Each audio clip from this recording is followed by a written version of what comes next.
Hello, Internet. Welcome back to the Fast Travel Lounge. My name is Patrick. You're listening to episode 28. Wow, we made it past the 27 club. Congratulations, everyone. I am joined by Seth and Josh. No Steve this week. Part dos. Say hi, everyone. Hey, everyone. How we doing? Howdy. I said say hey, everyone. Supposed to... Where the fuck did the howdy come from? Wait, you know what? Whatever. It's fine. One Steve's job. Not here for 2 weeks, already descending into anarchy. Any bets where he is this week? Football again? He's bragging to all of us on Facebook right now that he's gone to have a vacation with, shit, I already forgot his name. The guy that runs Xbox. Phil Spencer. That's the one. Phil Spencer? Is that who he said? Yeah, he said Phil Spencer. He's out partying with Phil Spencer right now. Imagine saying Phil Spencer when we just had a visit in Sydney where most of us live by Major Nelson. What's his name? Major Nelson, yeah. We're all forgetting the Major Xbox guys' Nelson. names. You really want to dox yourself like that, Josh? Now they've got like a nice, easy 5 million person city to I was about to say, oh yes, me and all 5 million of us. There are dozens of us. Dozens! More billions and more billions of you. We had the Morbius section last week. We will never bring it up again. Until Morbius 2, Electric Boogaloo. Funny haha pop culture references that only the kids will get. Like how everyone is saying that they were busy that weekend, so we really want Sony to bring Morbius back a third time. So good. Last time I saw there was like 20,000 signatures on that. I signed it. PSA to everyone listening, please go and sign that. We were in fact, yeah, we were in fact all busy that weekend, and we would really like Sony to bring it back for a third week. Cool. So, moving right along, obligatory sponsorship segment brought to you by Krispy Kreme. Has anyone eaten a Krispy Kreme this week? Funnily enough, I think Steve has, and of course he's not here. Yeah, Steve did. Yeah, he did, and he's not here. Wow. This dude. Taking the sponsorship deal from behind our backs. I went and got some donuts from Woolworths. Oh, no, Coles. It was Coles. And they were awful. They were just literally not worth eating. Every time you mention you go and get donuts from somewhere that isn't Krispy Kreme, you say it's awful. I know. That's clearly I need to learn my lesson. Yeah, it's part of the sponsorship deal that we will get one day. Soon we'll be rolling it at Krispy Kreme money. What if they just give us just the coating and just like we just roll in that? Actually, I'd be fine with that. I think it'd be a life experience, so like I'd be kind of down as long as there's like a shower shortly after. You become the original Glaze.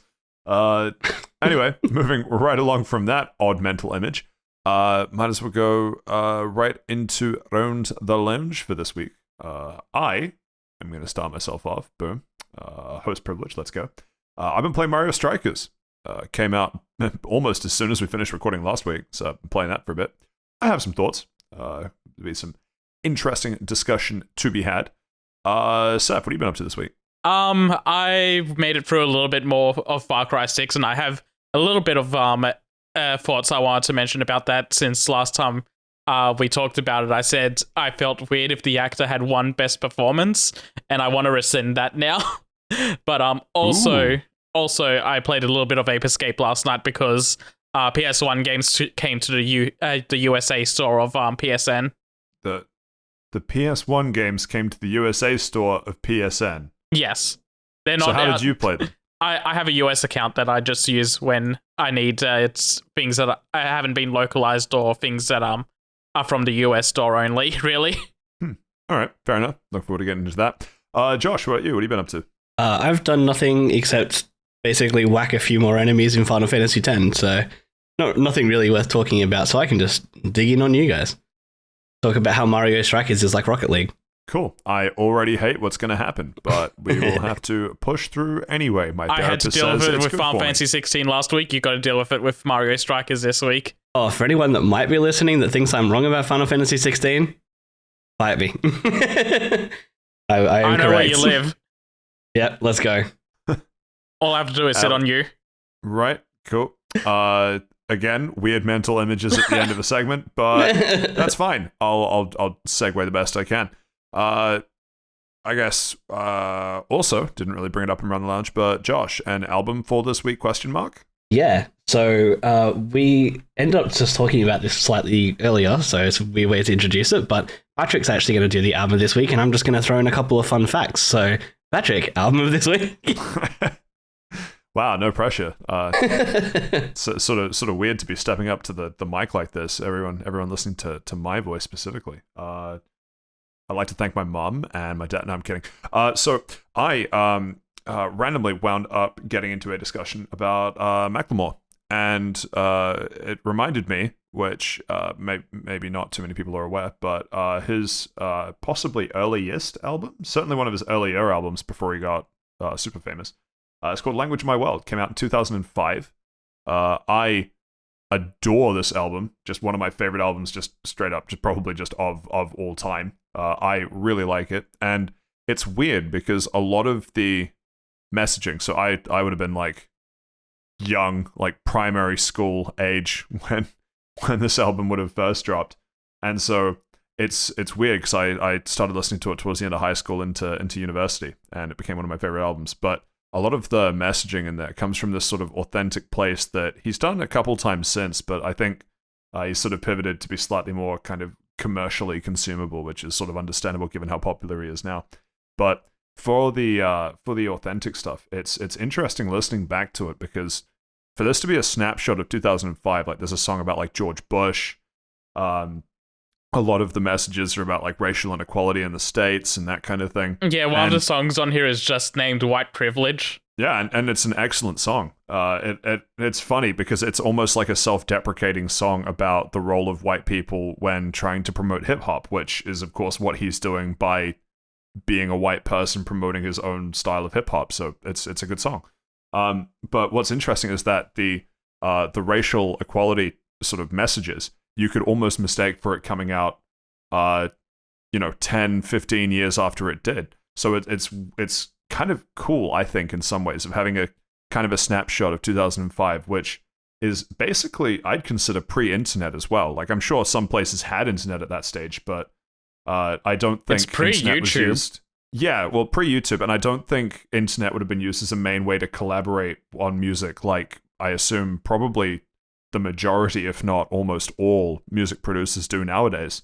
So I think it just lends a little bit extra authenticity to it in some ways. I don't really have a huge amount more to say on it. It's kind of disappointing that Spotify tells me the most popular song on that album is Penis Song, because that's definitely I was going to ask you what kind of message that song says. You see, it's actually about the role of males in the workplace. No, it's actually just a song about penises. Spotify just really likes penis music. True. It's definitely a kind of jokey, memey song, like he does with multiple songs in more of his later albums. But Josh, apparently you have found some interesting facts or things to share with us on this album. What would they be? So a couple of them aren't directly related to this album, but just that I thought were quite interesting. So it is his first album, but his first release was a mixtape in 2000. So he's been going for 22 years, which is kind of crazy. And he recorded that under the name Professor Macklemore, which was in October 21, 2000. He released that. And then he dropped the Professor, because obviously it wasn't too popular, and then released the first album for Language of the World, which released on New Year's Day. So that was a pretty fun fact, I thought, for January 1st. And then on New Year's Day, 2005, which I think you already said, he worked with Evan Roman, who also went on to produce a whole bunch of tracks for him later. And then in 2006, just after this album, he met Ryan Lewis, who obviously he works with a fair bit later. And the reason he met him was because Ryan Lewis was doing photography for Macklemore for a number of years. And then they went on to actually do songs and everything together. And then that's when he blew up. So, yeah, I think that's pretty interesting. Yeah. Thank you for that. Yeah, strongly recommend everyone goes and listens to Language of My World. As I say, one of my favorite albums of all time. Do we have a favorite song? Ooh, good question. I'm a sucker for I don't know my kind of subgenres a huge amount, but I really like the what I think of as a New York style hip hop beat in B-boy, but Okay. white privilege, B-boy, claiming the city, are three excellent ones, and then also, I mean, they're all good, but also Remember High School. I think it's Remember High School. Yeah, it's Remember High School. No, I'm trying to think of if it's the song that I'm thinking. Oh, okay. I wasn't sure if you were trying to remember the name correctly or not. Yeah. It might be City Don't Sleep. It might be Remember High School, but yeah, some combination of those 4 or 5. I don't have a favorite out of them. I think all of that block is fantastic. The rest are good too. Can we assume a 10 out of 10 then? Oh, easily for me. Yeah, definitely 10 out of 10. And The Heist, probably second favorite album of his. Also probably a 10, like 9.5 to a 10 out of 10. Yeah, hugely fond memories of that, because that was how I got into listening to Macklemore, and 2, it came out in 2012, but I didn't really listen to it until 2013 via like radio singles and stuff. So it was right when I started going to uni, and so it was this sort of weird, like that album powered Coming me of through age that album. Well, when you put it like that, it's weird.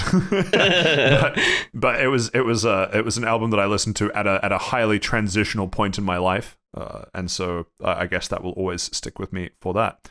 Any final questions about my inner psyche before we move on? How did you feel about the song Inhale Deep? What sort of message do you get from that name? Well, I think about it and I think, what do I need to do? And I look at the song title and then I breathe in, and that's it. I like it. That's all there is to it. Just gotta breathe in. Any Big Les Show fans? Oh, yes. The volcano. Oh. No, is it the volcano bong? No. No, you're talking about the one where he's just smoking and is like, do you even exhale, mate? Or I don't understand the question. Yeah. Would I so take good. a swig of Pepsi and then spit it out when I'm done? For reference, anyone that hasn't seen it, he's smoking a cigarette, inhales the entire thing in one drag, and then doesn't breathe out. It's excellent. Yeah, it's so good. Anyway, that's all I will say about that. As I say, go and listen to it. Excellent album. I don't think it would be that beneficial if I did the old double upperoonie and then just went straight into Mario Strikers. So, Seth, you can talk for a bit about something. Okay, I'll start with Far Cry, I guess. So Fuck, I was really hoping to hit Ape Escape first, but that's fine. no, too bad. You get Far Cry instead. So It's Trin a and I far cry decided from the Ape Escape that I wanted. And I was going to make the joke, but I was like, no, it's such a low-hanging fruit. I can't do this. And Wait, sorry. Did anyone else Steven. Did anyone else hear Steve just randomly drop a pun? Is that just me? Chills. So Chills. we bleeped my Last of Us puns. Are we going to bleep this one? no, because they went by you. Oh, I Damn. deserve everything I get. I know my opinions. You do. Anyway, Seth, Far Cry 6. Tell us. Yeah, so Trin and I decided to get back onto Far Cry 6 after spending the last month and a half of catching up on Stranger Things. Partially because there's a Stranger Things event in Far Cry 6, so we're like, yeah, let's do that. There was also a couple of... How does that even relate? I will get to that in a moment. Sure, But, okay. But there was also a couple of other crossover events. There's also a Rambo quest line and a quest line where you team up with Danny Trejo for a little bit. So Hell yes. So I'll go in order of I'll go in backwards order for those. So the Danny Trejo one is very simple. It's just you go meet Danny Trejo and he's like, oh, so I'm over in Yara because I want to help feed the kids and help out where I can. So I've oh god, my phone. Hold on. Sorry, if you have more important things to do, Seth, we can reschedule. So, who's Danny Trejo? Machete. Who? Machete. Who's that? The You don't know action- Machete? The action No? star hero. Have you seen Spy Kids? Yes. He's the Mexican uncle in that. Oh, who's that guy in all the action movies that plays the same character? Yeah. Yeah, and His most name's of those Machete? action movies are called Machete. His I name haven't is seen that Machete one. in Spy Kids as well. What the heck? That's great. Ugh. Anyway, I'll start over. So, going in backwards order, we started off with we did the Danny Trejo mission, which is just like him coming into Yara and going, "Oh, so I want to feed all these poor kids and help out where I can, so I'm doing my own taco recipes." But the Yaran police, they're big fans of my tacos. They just want them for themselves. So you find That's the quest. That is the quest. They're putting him under arrest for illegally distributing food without a license, just so they can steal his recipe. And you're just fighting off waves of Yaran police while he's in the background cooking and then helping you later in the later half of the mission. And then the chief of police basically brings in a helicopter and is just going all out to try and get this recipe off him.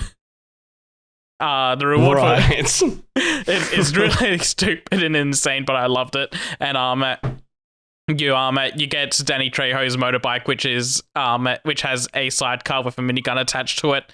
It's absolutely perfect, and we spent like half an hour. Is that a motorbike he has in real life? Because that's fucking sick. I don't know. It might be a motorbike from one of his movies. Perhaps, yeah. That seems more likely. Yeah, we spent like half an hour driving it around the map trying to find a safe place to put it because we weren't sure if like just getting on the bike would save it in our garage or if we had to take it all the way to a garage so it would save. And we didn't want to take that risk, so we drove halfway across the map to make sure that we kept it. Nice. Then there was the Rambo mission, which was you find this Rambo mega fan out in the woods, and he's like, so there's another Rambo mega fan on the island that's part of the militia. I want you to go and take him out. He's got the vengeance bow from one of the Rambo movies, and I want you to go pick it up and bring it back to me. But while you're there, Rambo's kill record with the vengeance bow is 255 people. I want you to break that record. So it's another fight off waves of enemies type of a quest where you're using this bow and you kill like 10, 20 people, and then your character Danny's just talking to himself like, Jesus Christ, it's taking forever. How the fuck did Rambo get to 200?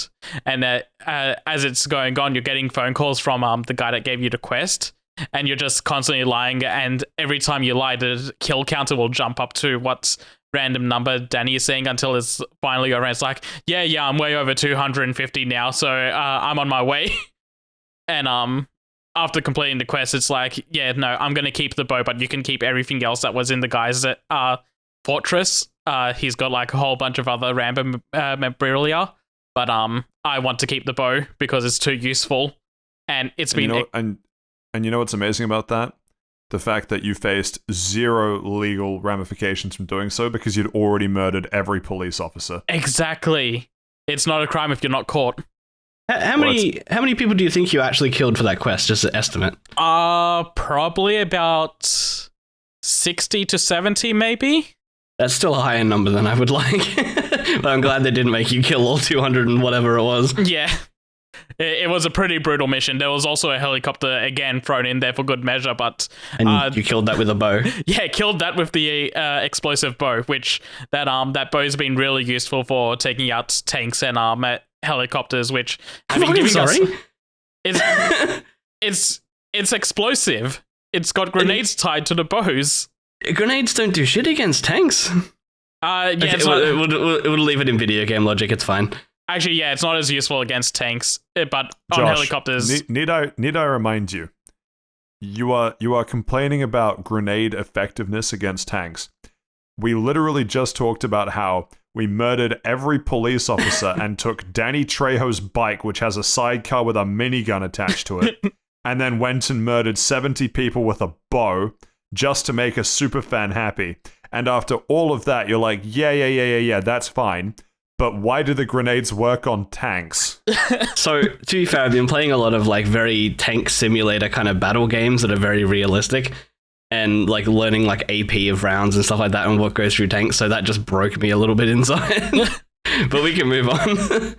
Anyway, yeah, we've been having trouble with like helicopters on our asses for a while now, so this vengeance bow has been really helpful for keeping them off us because we really didn't have a way to deal with them before. I heard if you get a bow and strap a tank to it and fire it at a helicopter, it takes the helicopter out in one shot. Yeah, but you need the arm strength to lift up the tank in the first place, and I'm just not that high level yet. I don't know. Let's go to our expert, Josh. Do you need the arm strength to lift a tank when you attach it to a bow? Not in this An game. arrow? Not in this game. Okay, yeah, there we go. Oh, maybe I'm just playing the game wrong then. Anyway, that brings us to... Not in Just Cause, I can tell you that right now. That brings us to the Stranger Things quest line, which is an actual, like, more in-depth mini arc, I guess you want to call it. So before we get into it, how strange out of 10 is it? It's pretty strange out of 10. That's not... Okay. It's like an American measurement system. I'm done. Here we have the Imperial Stranger Things units. So it starts off, you go into this area and you find you start hearing a Russian coded message, and so it's telling you to go to this base. So you end up going there, and while inside, you're like, oh hey, the chorizo, the little dog in a wheelchair, is hanging around here as well, and it's just hanging around all these dead Russian soldiers. What the hell happened here? And immediately, McDonald's pulled out of Russians, crippling their diet. Immediately, have you seen what they're doing? I haven't actually, no. It's excellent. They're calling it like Fast Eat or something, and rebranding all the Maccas with the same design. But anyway, we can move on. Anyway, you start approaching chorizo, and then you get attacked by the Demogorgon from season 1. So this whole thing is mixing in different elements of across the entire series. Like, you're getting the Russian operatives from season 3, but it's mostly based around kind of copying the season 1 events of the series. You wake up, chorizo's nowhere to be seen, and you're getting telepathic messages from one of the experiment people in there, like one of the people that can that has superpowers and can see into the other world. I think you can just say Danny Trejo. It's fine. We know who you're talking about. It's not Danny Trejo this time, no. Unfortunately, she calls you crazy for wanting to go into the upside down world. In this game, they call it the dark dimension, and you basically go in there to go and find Chorizo, save him, and bring him back to the real world while trying to avoid the Demogorgon and everything else that's going on. It's got a lot of wave survival elements to it, or just going around finding and picking up objects. It's a pretty linear set of events, and a lot of it is just callbacks to what happens in the show. But it was pretty fun. Not gonna lie, it does sound like this is the third time you've said wave survival for a DLC questline. Yeah, there's a lot of wave survival. Unlike Tiny Tina's DLC, which are totally different DLCs, right? Hey Josh, why don't we shut the fuck up and move on, alright? But yeah, this one having an actual like quest line and storyline attached to it made it the most enjoyable of these crossover DLCs, and I enjoyed it quite a bit. Cool. You also alluded that you now revert your position on Giancarlo Esposito getting Best Actor in the Video Game Awards. Tell us why. Yeah, so we, after doing those crossover events, we went and did a little bit more of the single player content, like the actual storyline. We made it to a pretty significant checkpoint, and there was a more in-depth cutscene with Giancarlo Esposito, and he was Esposito. Yeah, Esposito, and right. he was acting his chops off in that scene, so it was really good and impressive. So I take back what I said about like the Video Game Awards, like possibly just putting him on there because he's an actual actor name and not like what his performance could have been, because earlier in the game he wasn't doing a whole lot, but now seeing him more and more in the game, yeah, I can definitely see why he was up. Which also reminds me that The Boys Season 3, I think, is out now, finally, which only just crossed my mind as you brought up Giancarlo Esposito, because he was in there in Season 2. So I need to go watch that next week, well, this week, or at some point, TBD. Might talk about that later. That's cool, though. So, I have one more thing I want to say as well now, that because you brought up The Boys season 3. Yep, I go think on. when I was talking about Stranger Things the other week, I said that season 4 was going to be the last season. After that podcast, Trinity got back to me and she's like, "No, season 4 isn't the last one. They already confirmed that they're going to do season 5." So my bad on that one. I needed to correct it. Sorry, thank season you, 5 thank you for of- telling me, Trin. Season Stranger 5 Things? of Stranger Ashen? Things. Yeah. Okay. Yeah, when I was talking about Stranger Things last time, I said I think season 4 was going to be the last one. But no, there's going to be a 5th season eventually. I thought even the showrunners confirmed. Anyway, no, if there's No, gonna be a the fifth one, cool, showrunners confirms that season 5 is happening. All right. Interesting. Does what you have played adjust and make it more or less likely to recommend Far Cry 6 to other people? Probably more likely now. It's getting a little more fun to play, especially with the tools you get from all these crossover events. So it's picking up steam. So yeah, I'd recommend it if you're into Not picking up Epic Game Store? No, I've got it on the PlayStation version. Is it not on Steam?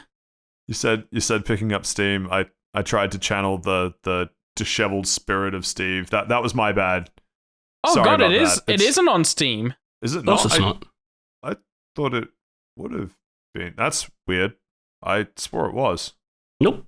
No, Far Cry 5 is definitely on Steam though, right?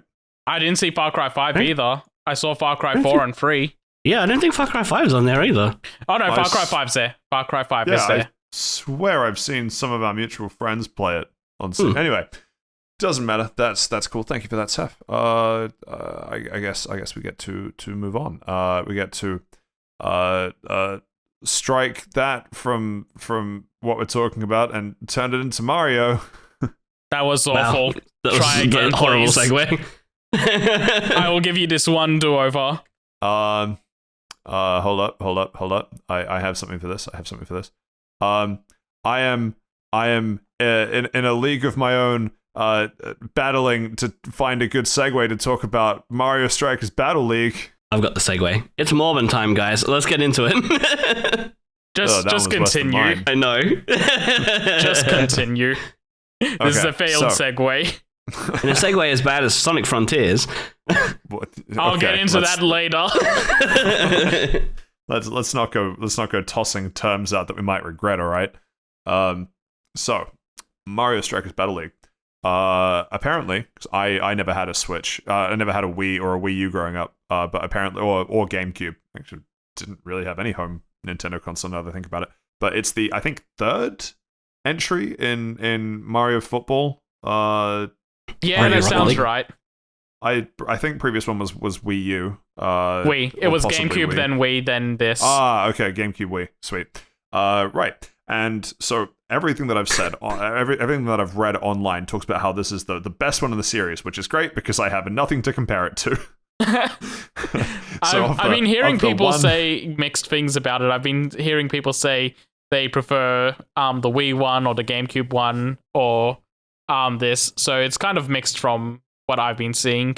So I think that split really comes down to whether you bought this game to play single player, multiplayer, or both. So all of the good press that I've seen about this game is how good the multiplayer is, just with like other people. And I haven't, full disclosure, haven't touched the multiplayer. I'm not a big competitive multiplayer person. I don't know, it just doesn't really appeal to me to get absolutely just slammed online by people who I know will be younger and better than me. So that didn't really interest me. But the gameplay mechanics with single player was quite fun. I quite enjoyed that.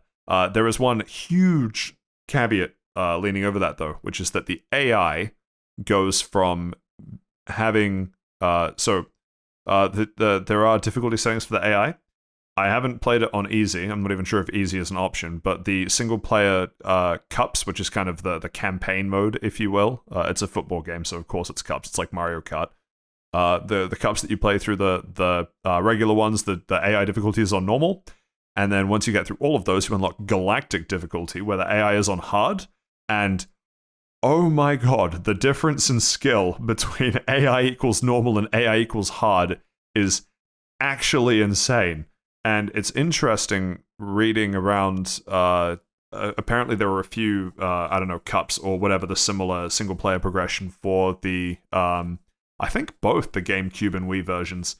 They both had some absolute walls of some single player challenges where you doing it was like to unlock something you had to finish this cup, and so people were reminiscing about the good old days about whether they had the perseverance to actually try beating that now that they've got Strikers Battle League on Switch again.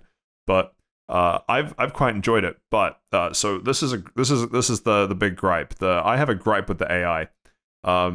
Multiple episodes ago now, I don't remember which episode, but I talked about how I really disliked MotorStorm Arctic Edge because, you know, it was topical at the time when it came out like 20 years ago now, or whatever the fuck. That Arctic Edge on higher difficulty just straight up cheats. Yeah. And I hate when AI just straight up cheats to try and get one up on you. I want it to be a fair fight, and if I'm better than the computer, so be it. I'm better than the computer. What I don't want is for me to feel better than the computer, and then the computer goes, no, fuck you, and then wins anyway. And so what happens in this game is, if you're playing single player, you can only control one character, player, whatever you want to call it, at a time on your team. And the format is 4v4. It's a small, like, there's no outs or anything. It's basically a brawler. There's just a football that goes into a goal occasionally. So what you're telling me is it's like Rocket League? Yes, it's exactly like Rocket League. Fuck you. Particularly Rumble, actually, because there are item boxes. I was about to say, you get items and stuff just like Rumble, just like Rocket League. Yep, there it is. And so, in this 4-player, in this 4v4 format, you only control one player. When you pass the ball or whatever, so you will press a button to pass, lob, whatever, a ball to a teammate, and then you switch and assume control of that teammate, right? Like any other soccer game. Whatever. Yeah, exactly. Like any other soccer game. The problem is you cannot swap. So you always have to be in control of the player with the ball at all times. So you have a multitude of issues here. The first issue, regardless of the AI, let's take the AI out of it completely, like the opponent AI. The AI on your team means that every so often you'll swap off of a player and that player will just stand still. And what's even worse is if one of your players is standing next to an item box and you have the ball with a different player, you can't swap to the player that's next to the item box. You can try passing if you want to try, you know, playing accurately, but just the difficulty in, or the aneurysms that I almost had watching AI controlling other players on my team, standing next to item boxes, just staring straight ahead, unmoving. Because, you know, talk about FIFA Ultimate Team all you want and how money grabbing it is and everything else. The AI on the player side of it in that game is actually really, really good. Like when you pass or lob or through ball or whatever, the AI has almost always got a player on your team where you think a player on your team should be. Meanwhile, here, there's only 3 other AIs, there's only 3 other players that you're not currently controlling on your team, and most of the time, they are just standing, just staring at you with the ball, going, well, what do you want me to do? Pass the ball.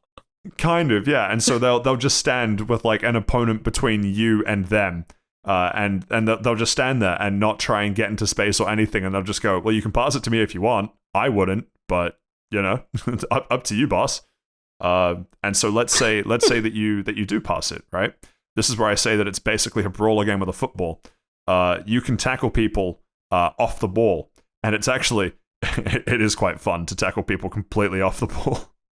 But when you do that, there is a feedback mechanism where if you tackle someone off the ball, the opponent gets an item box to make up for the fact that you're just, you know, smashing into them over and over again. But here's the shitty part, right? If I'm playing on my team and I pass a ball from, let's say there's 4 people on my team, I'm controlling player 1, and I pass the ball to player 2. There is no universe where I assume control of player 2 fast enough to dodge a hard level AI instantly tackling me before I even touch the ball. So I will assume control of a player already on the ground, and it sucks. Honestly, it was your own fault for getting rid of the ball in the first place. There's just, it's it's infuriating because this wouldn't happen if there were multiple people controlling multiple players, right? Like, apparently there's like a 2v2 format that you can do, which is... That sounds fun. Yeah, exactly, which sounds fun, right? That sounds really fun. And if you're playing online, you can do 8-player games where everyone's controlling one person. Yeah, all of that sounds fun. But the AI, as your opponent, can control all 4 players at once. You can only control one, and the other 3 stand there looking fucking stupid, staring at you. So as soon as you pass it to one of them, they Sounds just like get this podcast. Sorry, I had to. But as soon as you pass it to one of them, they just get absolutely murdered off the ball. Like just a running 2-footed side B charged up smash attack from Bowser straight to the ankles. I love that it's the ankles. and there is nothing you can do to stop it. It's horrific. So I've been walled. There's I think 6 cups at normal and galactic. Had no issue with the normal difficulty. I felt the matches were relatively even. I ended up winning them because, I just have more skill. That's fine. Went to galactic, had to cheese my way through one of them, and I've just lost every other one. Because so like problem number 3, right? Problem number 2 is that every time you pass the ball, you instantly die. Fun, great problem to have. Problem number 3, you don't control the goalie. The goalie is it's not Bowser Jr., but it looks kind of like Bowser Jr. He normally spins in the Mario games. You know the guy I mean? He looks like he's ready to fight. I don't know his name. No, I do. I know exactly what you're talking about. Yeah, Boom Boom. Yeah, that's the one. So Boom Boom is the goalkeeper for both teams. Like, there is a Boom Boom in each goal, right? And you don't control. It's entirely AI. God, that sounds ridiculous. Yeah, and so it gets worse. It gets worse. So, you, rather me, I can take shots all I want at the goal, and Boom Boom will diving save all of them, and then the other team will walk just over the halfway line because you need to be on the opponent's half to shoot. Otherwise, it counts as like a clear, and you just kick it up rather than at the goal. As soon as the opponent team, this happened multiple times. I think it's a rubber banding mechanic. I've been up by 1 or 2 goals on Galactic mode difficulty. There is down to like a minute left. There's like 4-minute games is the standard format. There'll be like a minute left, somewhere within a minute left. The AI will just walk into my half, shoot, and it goes straight in. And Boom Boom just kind of like, you almost expect Boom Boom to just turn to the camera and just look at you as the player. I've seen videos where everyone knocked each other out and the ball is just slowly rolling into the goal, and then after it gets into the goal, Boom Boom turns around to go and save it. It's all that kind of shit. Or the funnier ones. So I do actually quite like some of the physics mechanics. So if you shoot the ball at a player, they can generally, depending on their strength, survive a shot. Unless they're towed, in which case they just go down. But let's say Mario is defending and you're Luigi and you take a shot. Mario will just eat the first shot, and then if you do it again and he eats the second shot, he goes down, right? That like he's just down. What's really funny is that you can also do that with Boom Boom. Yeah. So yeah, I've seen that. If you just shoot at the goalie enough, eventually the goalie can go down. Now, what's fucked is that on multiple occasions, Boom Boom has a shell, I think, right? There's something on his back. I'm pretty sure it's a shell. It's a shell, right? Yeah. Yeah, cool. Mm-hmm. So he has a shell on his back. That shell is curved. Let me know when you think you can guess where I'm going with this. So if I get super unlucky and the AI waltzes onto my half of the field and fucking takes up Boom Boom with the ankle-breaking power of 1,000 angry Bowsers, I've had shots that go into Boom Boom, so he's already weakened. They take another shot. It goes too high into the crossbar, smacks him from behind, and then bounces off his shell and rolls slowly into the goal while this unconscious Boom Boom is lying face down in the goal. That's excellent. And there is nothing I can do to stop this from happening. Meanwhile, their Boom Boom is the fucking Popeye spinach eating motherfucker that just will not go down. It's unfair, is basically where I'm trying to get to. It's unfair, and I really dislike it when it's just straight up unfair like that. Boom Patrick Boom is Bad in also children's video games, more at 8. Boom Boom is also the only thing that can survive, because you can get star power, right? You can get star power and then people just can't tackle you. Well, turns out Boom Boom can. Boom Boom can't if you get both sections blue. You're thinking of the Hyperstrike stuff. Oh, yes, I am. Yeah. So two different things. So star power is just the invincibility star in an item box, which you can just get, and you can just run through players, and it's really funny. But if you run up to Boom Boom, he will just dive on you and kill you, and then go to your funeral and kill your family. So this is the Hyperstrike mechanic. This is what we saw in all the trailers and stuff. Super anime battle-y type looking thing. It's amazing. They're all animated so well. So are all the characters' intros, win poses, and goal animations. Yeah, so there's multiple for each, which is super cool. But the Hyperstrike stuff needs special attention. It's so the way it works is an item will come down from the ceiling, and you need to run over it, which is already an issue if you're playing, on in single player, because you need to either let the other team tackle you so that you can just control the player off the ball, or pass it and get the player with the ball to this item. When you get the player with this item, if you charge up a shot, then you get to do your Hyperstrike move. And when you do the Hyperstrike move, even if you completely fuck it up, so the whole thing is it's kind of like QTE, like you press the button twice when it's in the zone and then you do the super shot. Even if you fuck it up and just mash it twice quickly, you do the super anime cutscene. Waluigi's is the best, hands down. I refuse to budge on this. I will die on this hill. Super well animated. You're right, Saif. But it's a long ass cutscene when you know that it's going to get saved by the goalie. So if you get it into the perfect zone for both, play the cutscene.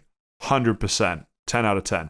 But I'd almost rather it just does a high-powered shot when you don't quite get it at maximum, just because it's kind of a pain watching this 10-second cutscene when you know the goalie's going to instantly save it. It just it takes away some of the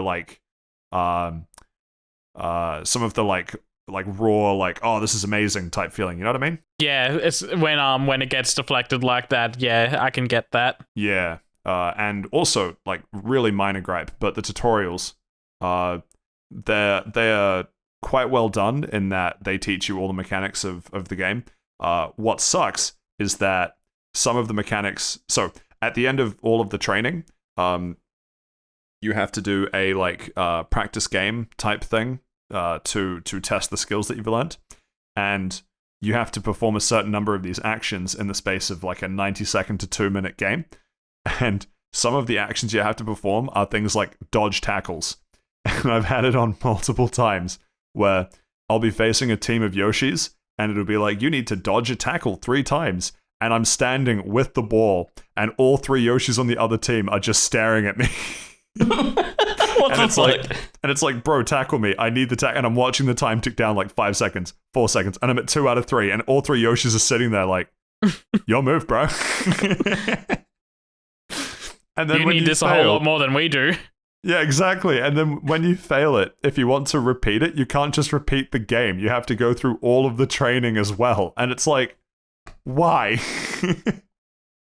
Because if you finish it's got the Monster Hunter problem of you finish the tutorial and it gives you a finished check mark. But if you 100% the tutorial, it gives you a completed check mark. And I ain't having no half completed tutorial ticks on my watch. So I got intimately familiar with the Yoshi stare when I had to dodge 3 of the tackles. That's basically all that I wanted to cover with it. Super quick on the gear system. Gear system, I thought it would be kind of hacky, pay to winny, there'd be a meta. There's not. It's actually, well, I'm getting absolutely walled by the AI and I haven't played online, but from the various team structures that you can run, it actually does feel really well balanced. There's no piece of gear that is the best 100% of the time. Each piece of gear is well suited to a particular style of play, and I really appreciate that they took that approach with it. Can you play the single player campaign cup things in multiplayer? I believe you can. it definitely gives you a prompt to ask how many people are playing the single player. I haven't tried it with more than one because I just have so many friends. I don't know who to choose to play with me. You know, I can't pick one. I so did get the game, but I haven't played it yet. So if I have the same problem, then we have a solution. Yeah, no, I'd be curious to know. Well, I say multiple people can play. I don't know if that's online or local console only. I imagine it's local only. Nintendo's kind of would have been my weird guess like as well. that. Yeah, but Give I'd it be a curious go. to know your thoughts on it next week, Josh. But I really enjoyed my time with it, even in single player, even just against the normal AI. Fuck the hard AI. Waluigi is based. Waluigi is always based. Maximum speed Toad is just a thing of beauty. That sounds amazing, actually. You give Toad every piece of gear that makes him go faster, and it doesn't matter how fast you think the opponent is running, there is a little speedy boy just ready to bite the ankles of whoever has the ball. So he's like Sonic, but not in Sonic Frontiers. It's better Sonic Frontiers with Nice. Rocket League Rumble mode. I'm sorry, yeah. but Daisy isn't in the game, so I am not buying the game until she's there. The best girl is Rosalina. I'm so certain That's not Daisy. Rosalina is actually one of my favorite characters as well. Just really Same. high shooting power, which is funny because she has a star. As part of the leak, which we did cover last week, I think, there are 10 more characters coming to Mario Strikers Battle League. And one of them is absolutely going to be Daisy. Exactly. They Yeah, know absolutely. they know people love her personality in these games. Like, they did so much for her personality in these games and animations and everything that they're just going to hold her back because they know it'll be a big pop when she gets in. And I would be personally, extremely I'm surprised if one of them looking isn't forward Daisy. to Sora in Battle League. That way I can have a team of Sora, Wario, Waluigi, and Minecraft Steve, and I think that'll be a really meta Mario Strikers Battle League team. Definitely. Yeah, I can't wait for them to add Goku, to be honest. You know what I want them to add? I want them to add the refrigerator guy, where he just walks down the corridor and goes, "I love refrigerators." I think he's actually a secret weapon in Mario Strikers Battle League. What if it comes to Game Pass and they release the Xbox fridge? What if it's only available on the KFC gaming console? Based. I don't know if that ever actually got past prototype stage, but I hope there's a working unit of it somewhere. I think it'd be hilarious. Agreed. Anyway, that's all I have to say about Mario Strikers Battle League. Overall, so I actually don't know how much I paid for it because I got one of those double Game Pass things from the eShop because I'd be Yeah, I did the losing money same. if The reason I didn't. got it was because I needed to pre-order Pokemon anyway. Exactly. Yeah, I Yeah. hadn't pre-ordered Pokemon yet, and I looked around at what was on offer, and I went, oh yeah, this is a good use for the other one. So So literally I exactly paid- what I did. I paid what would have been, I guess, $74 because I think that's how it runs out. I think it's $148 for the double Game Pass and NZ dollars. It's like I think it's like $139 Australian, so $70 each. So that sounds about right. Because there's Yeah. only a little bit more for NZ. Yeah, somewhere in that ballpark. And I'd give it a solid 8. It's not, groundbreaking. It's not the game of the year, but I really enjoyed it. And particularly if other people get it and we play multiplayer, I think it would actually be a whole lot of fun. So yeah, all I have to say on Mario Strikers Battle League. I guess we throw it back to our boy Saif. So Ape Escape. PS1 games came to the US PSN store recently. They're still not over here yet. I think they come at the end of the month. But over in the US, they're the NTSC versions, so they're running at 60 hertz, which is the preferred method I want to go with. So even if they do come here, we might run the risk of them being the PAL versions, which were 50 hertz. And in that case, I'll just be like, nah, I'm only buying these from the US store from now on. There's no chance I'm getting the inferior versions of the games. But I had some money left over on my account, and I was like, okay, I'm going to buy Ape Escape because I really enjoyed this game, but I never actually finished it as a kid. I only ever rented it a bunch and played the first few levels. It's been a lot of fun going back to it. It's taking a little bit to get used to the controls because the camera is on the D-pad because this was like I think, the first DualShock game to ever come out, and they, instead of using the right stick for the camera, they thought it'd be a really fun idea, which it is in actuality, but all your actions are on the right stick. So you'll have like a stun. That's horrible. You have a stun baton, and you use the right stick to swing in the direction you want to swing in, or you swing it in a circle to do a circular attack. You get a radar, and depending on what direction you're holding the stick in, it'll be scanning in that area. And I'd be really curious to know which absolute genius, because that's like true, because of all of the PS1 games that I've played, I think almost all of them have camera control on the D-pad as well. I don't think camera control on on D-pad, yes. Yeah, on D-pad. So I'm curious as to like what the pioneering one was, where someone went, let's make it the analog stick, because that's like, you release a game in 2022 with camera on D-pad, you were insane. Yeah, definitely. It was definitely sometime during the PS2 era, because I remember some games are still using L2 and R2 for rotating the camera around for the controls instead of using the right stick. I remember that, actually. God, that's something I never want to remember again. Actually, it's funny even mentioning that, because so when I got my PS3 for the first time, and I got Motorstorm 1 and Stuntman Ignition, I purposefully changed the controller presets to use X as accelerate, because that's what it always was on PS2. Yeah, I was the same. It took forever to get used to R2 or RT as the accelerator. I'm honestly still not used to it, but yeah, if for certain games it's a lot. It's almost needed because they're such fine-tuned controls now. Well, because it's a trigger, right? It's basically an analog input. Yeah, whereas other driving games was like go or don't. Yeah, exactly. That was it. And PlayStation it's crazy had to me that I ever did that. The PS2 and PS3 had pressure-sensitive buttons as well, so using X to accelerate was actually still a viable thing. Did they really? I had no idea. Yeah, Metal Gear Solid 3 takes advantage of the pressure-sensitive buttons, so it's harder to emulate than the other Metal Gear games. I had no idea that was a thing. No, neither. That's explains similar, a lot. That's similar kind of energy to So your childhood memory of holding down X as hard as you can to go faster, that's real. Yeah, I was just thinking that. Same energy as holding down A and B for catching Pokemon. Is that what you were going to say, Andrew? Well, I mean, true. That wasn't what I was going to say, but absolutely true. Rotating the controller as you're turning. Yelling ouch when you take damage. Yeah, it's in a similar vein as oh man, have I really forgotten? Shoot. Look at this dude. Oh no, that's what it was.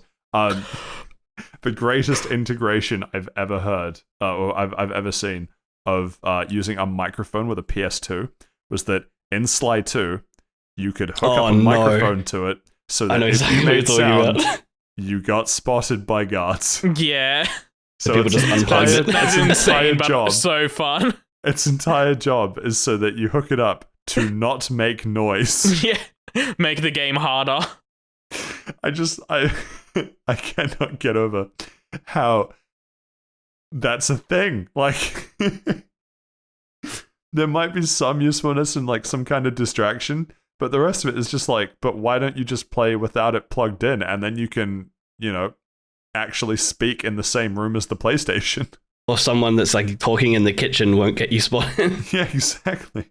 I remember seeing, I can't remember exactly where I saw it, but it was like a video of some guy like playing the game, and then he farts, and then he gets spotted. And it was like one of the funniest videos. Yeah, I remember that now too. Yeah.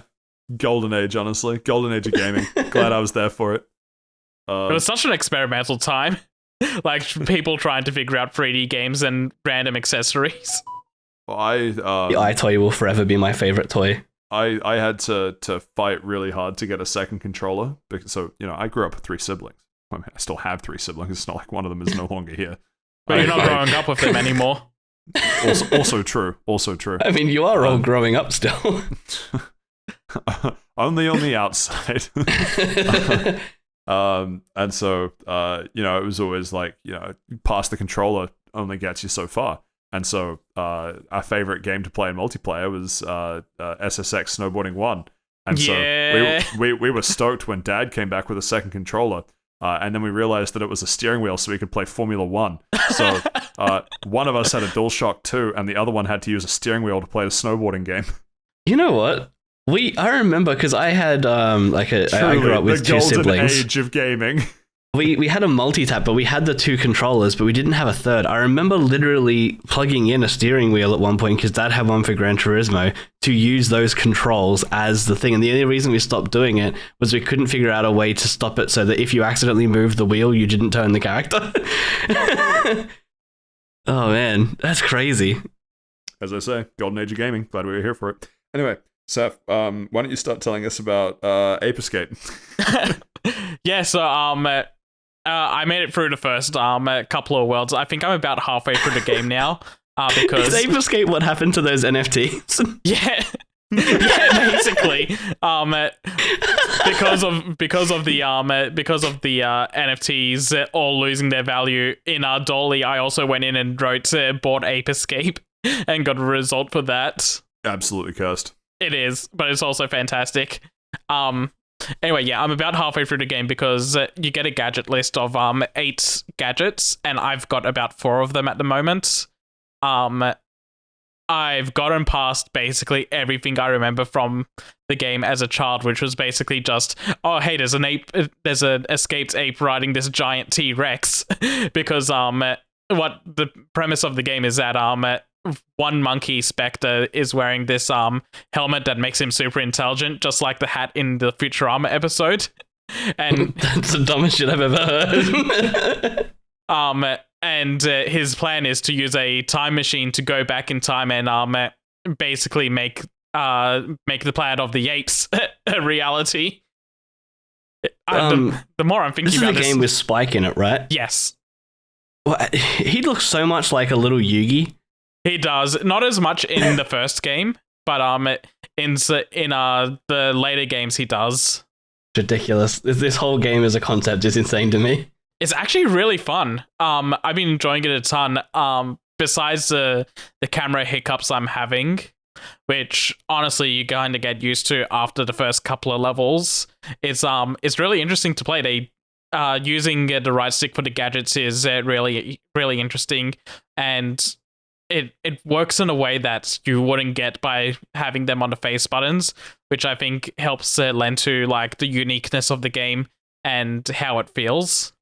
Definitely a very experimental game, especially since it was like the first game to use the DualShock controller.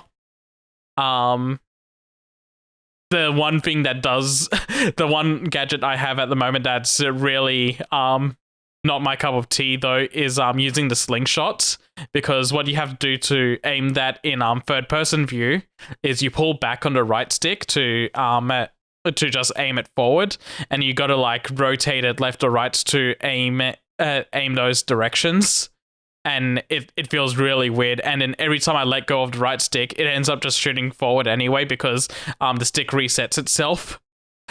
So I've just defaulted to every time I need to use the slingshot, I just go into first person mode to use it instead to avoid that issue. That's fair enough. It's also a pretty easy game. The only deaths I've had so far is accidentally falling into bottomless pits. Oh yeah, just the usual Wednesday. Yeah, the apes can fight back though. They either slap the shit out of you or they're carrying guns. The ones that are carrying guns. The usual Wednesday, yes. Yeah, the ones carrying guns are nightmares. There was one that was teaching me that I have to crawl towards certain monkeys because they can activate traps if they find me. It's just walking back and forth, but I accidentally loaded it once, so now it's actually standing on the buttons just in its like the trap buttons in its usual walk cycle. And there was one point I managed to get all the way to it, like right about to catch it, but it was doing a search, so I stood still so it wouldn't see me. And as soon as it started walking again, it stepped on a button, and it stayed on that button until I was pushed all the way back to the beginning of the hallway again. I'm like, please stop. I was right there. I needed to catch you. But yeah, pretty fun game. I'd highly recommend it for anyone that has it. It's available on PS4 and PS5 now, and I'm just really glad that our PS1 games are available on modern consoles now, or getting there. All thanks to that guy that leaked that he was working on the backwards compatibility mode. Which wasn't actually a backwards compatibility thing, by the way. That was just him saying, oh yeah, no, game preservation is something different. It's not backwards compatibility. And everyone lost interest in him straight away. I cared. No one else did, but I did. I would have cared if it was back compat. Give us true back compat with PS3 games, please. None of this streaming shit. Just give me MotorStorm 2. Yes. give me Burnout 3 and 4 and MotorStorm 2. All I ask. MotorStorm 2 and the Infamous games for me. Actually, what am I saying? Back compat with because Burnout 3, Burnout 4 was PS2. My bad. Yeah, just MotorStorm 2. Yeah. Anyway, thank you for those escaping apes, Saif. Actually, how much is it? You said you had some leftover money, but I don't know if you actually said it was how much 10 it was. US. Worth it? Definitely worth it. 10 US? Mate, that's like $5,000 Australian. $10 more billion Australian. Yeah, but what's that in board 8 pictures? All of them. 0.1. All of them because they're worthless. Half a board 8. It's just the half that's escaping. I can't believe they had to do the entire hack by changing how they held the right stick. Niche crypto joke. Anyway, thank you for that, Saif. Just that. I think that's all of us, isn't it? Indeed. Yep, that's all of it. Wow. Nothing from Steve. Been bloody quiet. He's just really excited about the Xbox section that's coming up.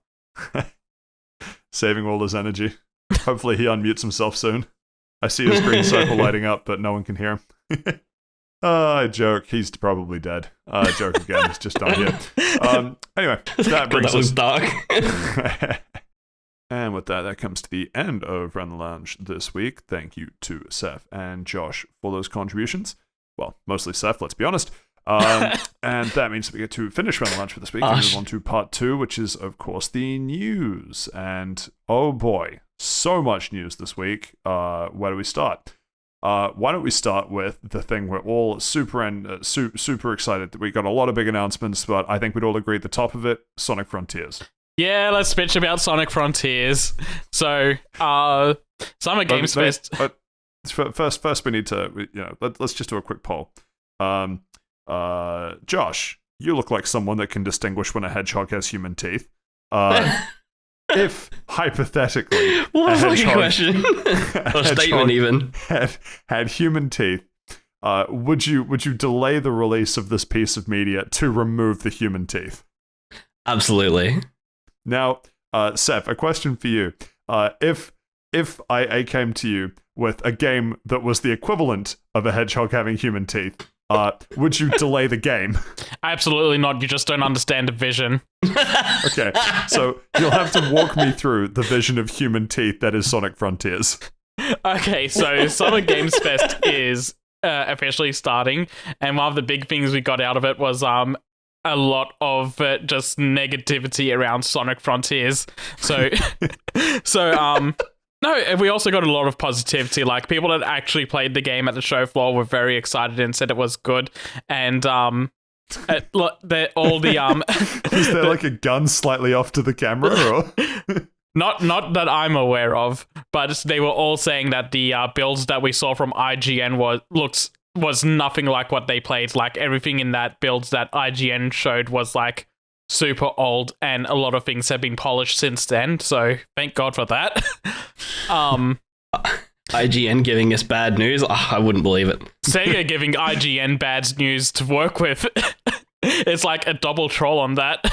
IGN still giving the Sonic Frontiers build they got a 7 out of 10 because it was pretty good. Yeah. Not enough hedgehogs out of 10. True. 7.8 out of 10, not enough hedgehog. Too many teeth. Too many teeth. Can we move past the human teeth, please? I've been trying for years. So yeah, a lot of people have played it now, and they're coming away positively from it, but we also got updated footage of exploring and combat, and personally to me, that new footage is more of the same of like, okay, it does look cleaner, but it's still showing a lot of things that I do not personally enjoy about the look of the game. But the creme de la creme of all of this happening is Fucking what? the creme de la creme. Okay, look, let's move past that. Sorry, go on. It's Takashi Iizuka, the producer of the Sonic series, is coming out and saying he's not surprised that people are asking for a delay, but they're not going to delay the game. They realize that people are just kind of reacting to videos that they saw online, and people don't understand what this new gameplay is, and they're kind of comparing it to other games, and they shouldn't do that because this game is nothing like those other games. Can we just appreciate for a sec that Cyberpunk 2077 gets a delay announced and everyone goes, this is bullshit, we want the game now. Everyone sees the trailer drop for Sonic Frontiers and everyone goes, yeah, a delay probably would be okay, actually. Take two. Take three delays. Just cancel the game. And you're just told, no, you just don't get it. Play the game and you'll understand. But yeah, no, the marketing around this game has been absolutely horrid, and I just do not want any part of this now.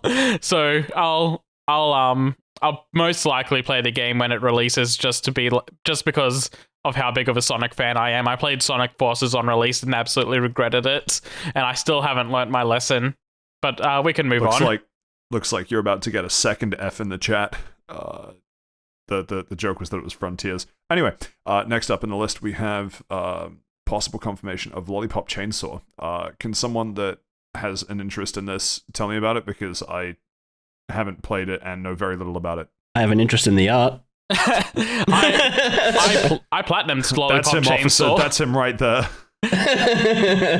I platinumed Lollipop Chainsaw is. back in the day. This is an extremely light-hearted but fun hack and slash, and apparently the rights are back with a studio called Dragami Games, and it's also the game's 10th anniversary. And James Gunn, famed movie producer and director for Guardians of the Galaxy and the Suicide Squad, this is the first and only video game he's ever worked on, and he's also joining in on the 10-year celebrations as well. So it's still very light if this is going to be making an official comeback, but a lot of the big names behind it are hyping up that it's been 10 years and there's things to look forward to. So just kind of keeping it on the radar. Yeah, I definitely would play it if they do either a remaster or a second game. It's been something I've been meaning to play for the last 10 years. Is it on Xbox back compat? I doubt it. I don't know. Also, I believe this was the game that kickstarted Jessica Nigri's cosplay career. Yes, yeah, definitely did. When she got kicked out of several conventions for dressing up as her. Yeah. Although somehow with less clothing. I believe she was a cosplayer before that, but this kickstarted her doing it as a career. Fair enough. Next up on the list, we have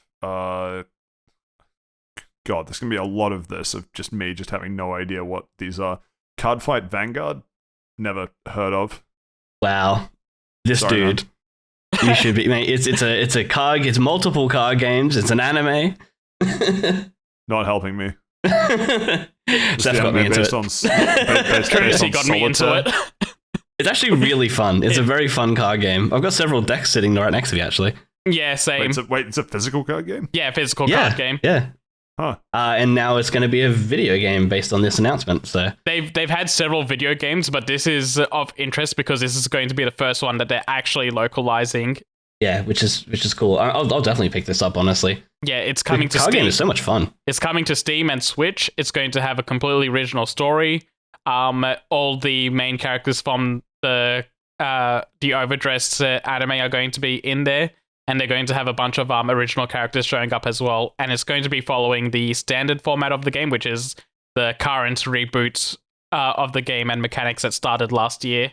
Anyone hasn't seen the anime but plays the card game, I'd recommend watching it just because it's hilarious. The actual, the card fights in the game kind of suck, in the anime rather, but oh my god, it's so funny. It's such a funny anime. Alright, we can move on. Cool. Next up on the list, we have a trailer for Digimon Survive. Yay. My first impressions of this gave me Pokemon Arceus vibes, but it has voice acting, which made me sad. So it's better than Pokemon Arceus. It's already. But it can't be like Pokemon Arceus because this has a story and a 70% visual novel. Yeah. It's also like very VN. So, but yeah, I think we talked about this having a release date confirmed a little while ago. But it's just like a trailer to show the game in its current format and like what people will be buying on July 29th. And it also showed what the Digi-Evolutions look like in this game, which they're not as grand as Pokemon Legends Arceus, but they're still kind of neat. The new Agumon Digi-Evolution, whatever you want to call it, is pretty cool. It is, yeah. Also, absolutely disgusted that Guilmon is or Guilmon. That's going to be a launch bonus pre-order thing. Oh, what? Oh, that kind of sucks. Yeah. Yeah. Oh man. Oh well. Okay. Well, that's Digimon Survive. Fair enough. Next up on the list, an article from Gematsu. We mentioned this last week, but I think it was last week. Shinji Hashimoto leaving Square Enix after 28 years. Now we know what he's doing. Yeah, well, we know what he's doing. He's going and joining Sony Music Entertainment, but I'd be very interested to know how that interview went when they ask, tell me about your previous role, and then he went through 28 years of Square Enix history. Yeah. 28 years of producing things for Square Enix and having absolutely nothing to do with music, as far as I know, and going into the music entertainment industry. Yep. This is quite the career shift. Oh, yeah. Yeah. And also remarks that he can't quite tell us about what he's doing just yet, but sounds like he will soon. Wouldn't it be cool if he's actually bringing all the Square Enix music to an actual platform that we can stream it without it being taken down? That'd be nice. I thought Square Enix stuff was on Spotify. Not all of it, I don't think. Unless they've changed that recently? I don't think it is. Maybe it is now. I don't know. It wasn't. Well, we look forward to that as an album of the week from you next week, Josh. Damn right. Cool. Next up on the list, we have... Now we begin the big slog of game events. Yep. There are so many things in this list. I would rather... keep it brief. Just mark out the ones that are interested to them. So I'm confused by Modern Warfare 2. Didn't that already come out?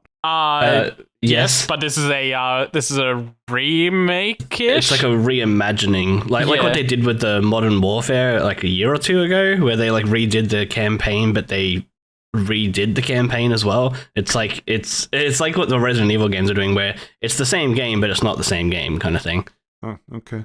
Yeah, that was interesting just because I thought the game had already come out. Now that I know what the situation is, no longer interested. Boo. I'm interested because the Modern Warfare 2 campaign was very memorable from my childhood, and it was quite good. It was actually decently well written, so I'd probably give this a go. How's everyone's opinion on how they're going to handle the No More Russia, I think it was called? I don't know how they're going to opinion that. Yeah, No Russian. Yeah, that's going to be interesting. But that was definitely a... that was a very controversial thing back when the original game released. Let alone now, when there's like with Russian war and everything as well. Yeah, I don't know how they're going to play that. It's going to be interesting. Other things that are interesting to me, at least, Warhammer 40k Darktide. I am semi-interested in this. I really wish it wasn't just Imperium forces, but I'll wait and see on that one. It's coming to Game Pass. And there was one other one that stuck out. I have to scroll through a billion bloody... Oh, Cuphead? Yeah. It was cool that... yeah, but I don't think that's in this list immediately, at least. Warframe getting a drop about... I'm assuming it's a story update. So I think it's like a big expansion is happening. And if you're watching the event live on Twitch, if you were watching for 30 minutes, you got a Twitch drop to get a Warframe for free. But yeah, I quite like the story beats of Warframe, even though some of the gameplay expansions haven't been my cup of tea. Anyway, I don't even know if you two played Warframe much, but... I haven't, but it looks really fun to me. I like all the movement that's I've seen for the game, and it's something I want to try out at some point. Yeah, I've played a little bit, but I played it on Switch. Enjoyers. God, imagine playing anything on Switch. Yeah, I didn't like it for very long because I played it on Switch. I feel like if I played it on PC, I'd have a much more enjoyable time. It is quite fun, especially if you get into it, but it's also one of those, like, it's kind of like a high barrier to entry because you need someone that's played the game before to tell you what you should and shouldn't care about, because it's a bit overwhelming all at once. Goat Simulator 3, realizing that they don't need to do Goat Simulator 2. I love the way I love the way they handled this announcement. The announcement trailer was amazing. Literally just hilarious. Before the trailer showed up, Jeff Keighley was on stage, like, hyping up the return of a longer-awaited game, and then you get the beginning of this trailer, and you're like, no way, they're bringing back the Dead Island 2 stuff, they're finally re-showing it, and it's like, wait a second, this kind of looks shit, like, quality-wise, like, this doesn't look like a big AAA game, and as it continues, it's like a full recreation of that original Dead Island 2 trailer. But which we're still waiting for, by the way. Yeah, which we're still waiting for. But it was a remake of that CGI trailer in like in-game graphic style engine. And as it was going on, things just started happening. Goats were showing up in the background, and like, oh fuck, they're doing a Goat Simulator 2. And then to cap off the punchline, is like, no, this is Goat Simulator 3. We're just skipping the 2. Even better. And sorry about that, Josh. I realized Cuphead is in this list. Indeed. There's a million bloody lists to scroll through. Cuphead, I'm also interested in. Throwing it to you guys, what other things tickled your fancies? I'll let Josh go first if he wants to cover the MiHoYo stuff. Yeah, yeah, that's on my list for sure. I'm definitely interested in Modern Warfare 2 for the campaign, so I think we already covered that though, really. I am vaguely interested in Cuphead, but we covered that as well. But I'm definitely signed up for the beta for both of these, for Honkai Star Rail and Zenless Zone Zero, which are the two MiHoYo games that are coming out. Both of them look so far up my alley, so I'm very keen to play those.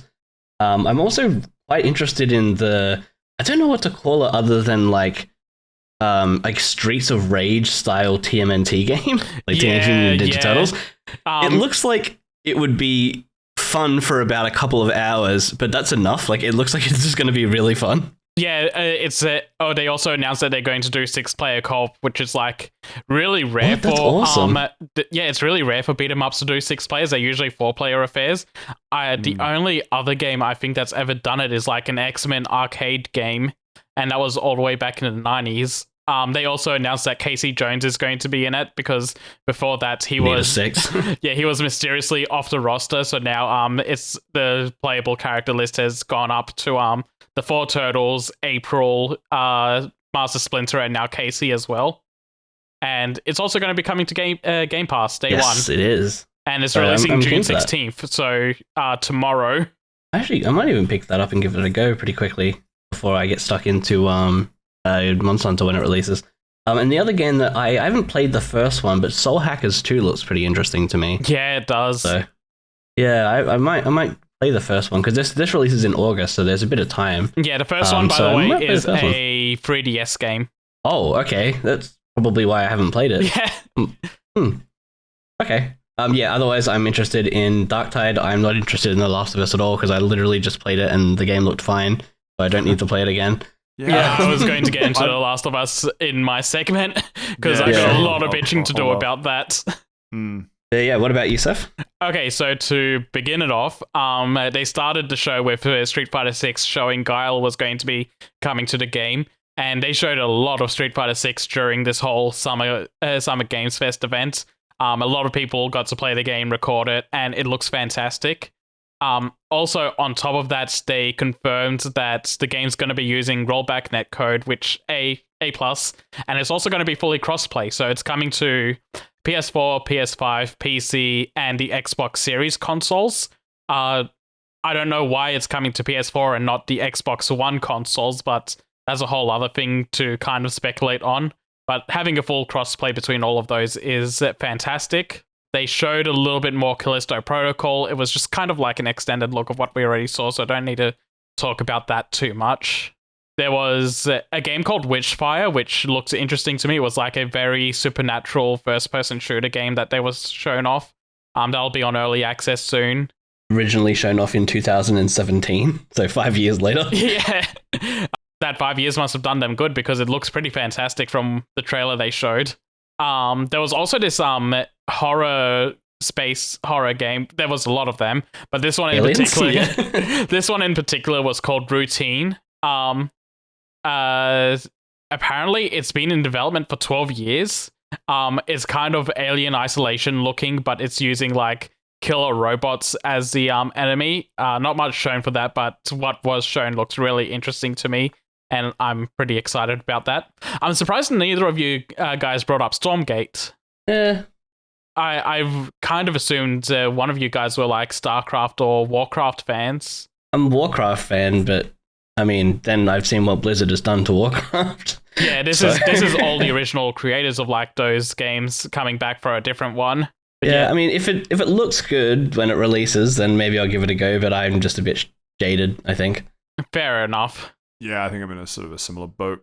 Like, yeah, if it looks good, absolutely, I'll get it. But in terms and it says of, like free to play, like, yeah, there are a couple red flags in there.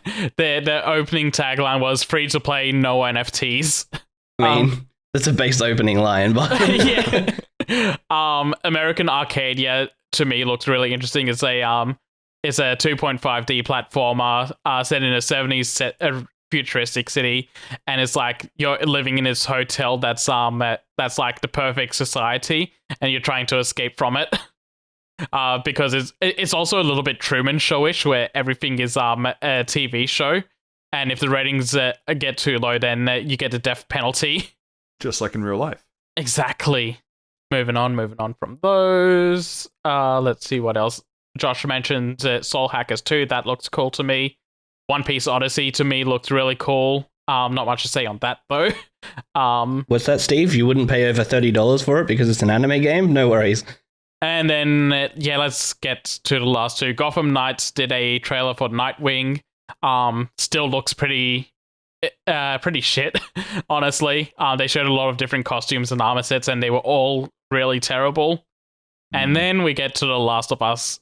They spent like 10 to 15 minutes on this at the very end of the show. This is like their big closer, and all Naughty Dog thought was acceptable to show for this was they announced that they were still working on their multiplayer game. It's probably coming next year, and all they showed was one piece of concept art that tells us nothing about the game. Then they started talking about the TV show, and they said that Neil Druckmann got to direct one of the episodes, and then showed a single screenshot from the episode that he directed. And then they announced the Last of Us PS5 remake, which nobody asked for, and is a $70 remake of a $60 game from 2 generations ago. And that has DLC that breaks the early game so that you don't have to play. Like, yeah, that too, and the special edition for the game sold out in hours because fanboys are insane. Have you seen, because they've released a few of the like tech demo comparison-y type jobs before and after since. There's one that they released of Tess, and they were like, before, fine. After is her dead. A little, okay, nice, but not quite where I was going. Her face matches her actress a lot more now, and there's more subtle performance details. Sure, but beforehand, Tess was fine. Yeah. Looked good on PS3, all that stuff. Now, all right, you can keep it in your pants, Patrick. It was fine. The problem is the after / she doesn't look the same at all. PS5 one. She looks like a grandmother. Oh. It makes sense to me because there is like a significant age time. She looks like she was in her like mid-20s or early 30s on the PS3 version, while in this she does look like she's pushing 50. What? But that doesn't make any sense. Why would they do that? I'm sorry, did you not hear that they did a special edition that sold out within hours? Yeah. Okay. Anything else to say on this list? Because there are plenty more lists to get through. No, that's all for me. The Last of Us stuff, I want Naughty Dog to move on from The Last of Us, but it's clear they're not for a long time. It just looks like the image, and oh my god, you're right, she dead set looks like she aged like 20 years, and all of her clothes have lost all their contrast. Oh yeah, the remake has lost a lot of contrast and saturation. Yeah. And so much of Naughty Dog is like, look how much better it looks, and everyone's like, is it? I mean, there's definitely more detail, but I don't necessarily think it looks better. I I really liked the original game. I thought it looked great. But yeah, okay, let's move on. Yeah, same boat. Yeah, it didn't need to happen. Cool. So one final thing to tag on to what we were talking about with all of these Summer Game Fest announcements is that Street Fighter 6 is getting rollback netcode and crossplay. I mentioned that already. Did you? Yes. You did. Sweet. As you can tell, big fan of fighting games. Just had to make sure that I don't skip over it because I do that only when they're Nickelodeon All-Star Brawl. True. Next up on the list, on the list of fucking many, we have Devolver Digital showcase to pick through. My god, there is so much stuff in here that I am just... Devolver is always action-packed because they're mostly indie games. I love their conferences. I have to go back and watch this one because I missed it. This one was so fucking good. They're always really good. The running gag of this one was that they were trying to avoid a big conglomerate of the gaming industry just becoming all owned by Devolver Digital. Wow, how topical. They're always very topical. Like, one year they were doing NFTs, another year they were doing Bitcoin. Man, Devolver Digital is definitely my favorite publisher, I think, out of all of them. They do fantastic shows, yeah. They're fucking excellent. I have thoughts on a few of these. I believe most of these games also have demos available now. All right, well, starting off from the top, Cult of the Lamb. I want it. God, this looks so fucking cute. Yeah, it does. Looks very cute. Did anyone else get Happy Tree Friend vibes? I did, yeah. Yes. Yeah. The entire art style just screams Happy Tree Friends, just slightly less gore. It's just marginal. But no, I am so keen. Oh man, that looks like I'm not normally a fan of that style of game that it was advertising as, but I love that art style that they've gone with this. It looks awesome. Cannot wait.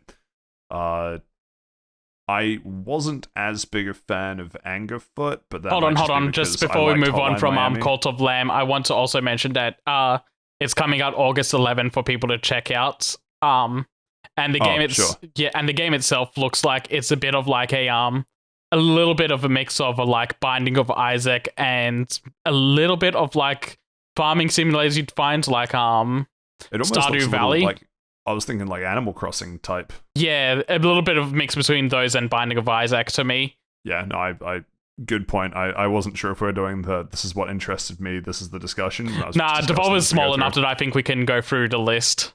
Angerfoot, I've played Hotline Miami a fair bunch, so Angerfoot didn't really grab me.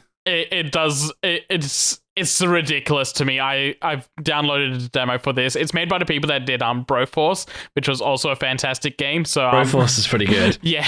So I'm all for this, but this is like a mix between like the Duke Nukem kick mechanic combined with Hotline Miami. It honestly just reminds me of that. It was another Devolver Digital game where you just had the two guns and you controlled your arms separately. And was it like My Friend Pedro or something? Yeah, My Friend Pedro. It just has such a similar style of like I guess like feeling. I think like it's just comedy and action for no reason. Yeah. So I'm probably give it a go. And the trailer ends with like some guy in like a crocodile mask just throwing it back. Yeah, it's excellent. And then you just kick him out of the sky. Well, no, the sky, off the dance floor. Into the sky. Anything else to say on Angerfoot? I'll probably talk about it a little bit next week. I've got the demo downloaded, so I'll give it a try over the weekend. Cool. Card Shark, I just was not enthralled by. I find it hard to get into those sorts of art style games. Yeah, this same. kind of looks interesting to me because it's a game all about like trying to cheat at card games and like make it out big, so... On that front, I'm kind of interested in seeing what it does. This is also coming out June 2nd, it says? That's past.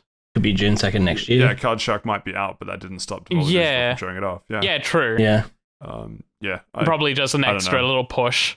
Not a huge amount of interest from my end. Lucky Squire, I have absolutely zero interest in. Oh, Plucky Squire, I thought was great. I am so keen for Plucky Squire. It looks like It Takes Two without the requirement to have friends. Yeah. I don't know. It doesn't look like it just has a good overlying story. I think I don't know. I don't know. It doesn't interest me very much. Let me walk you through it. Your name is Jot, right? And You're you a have squire. takes, right? So you're a squire, right?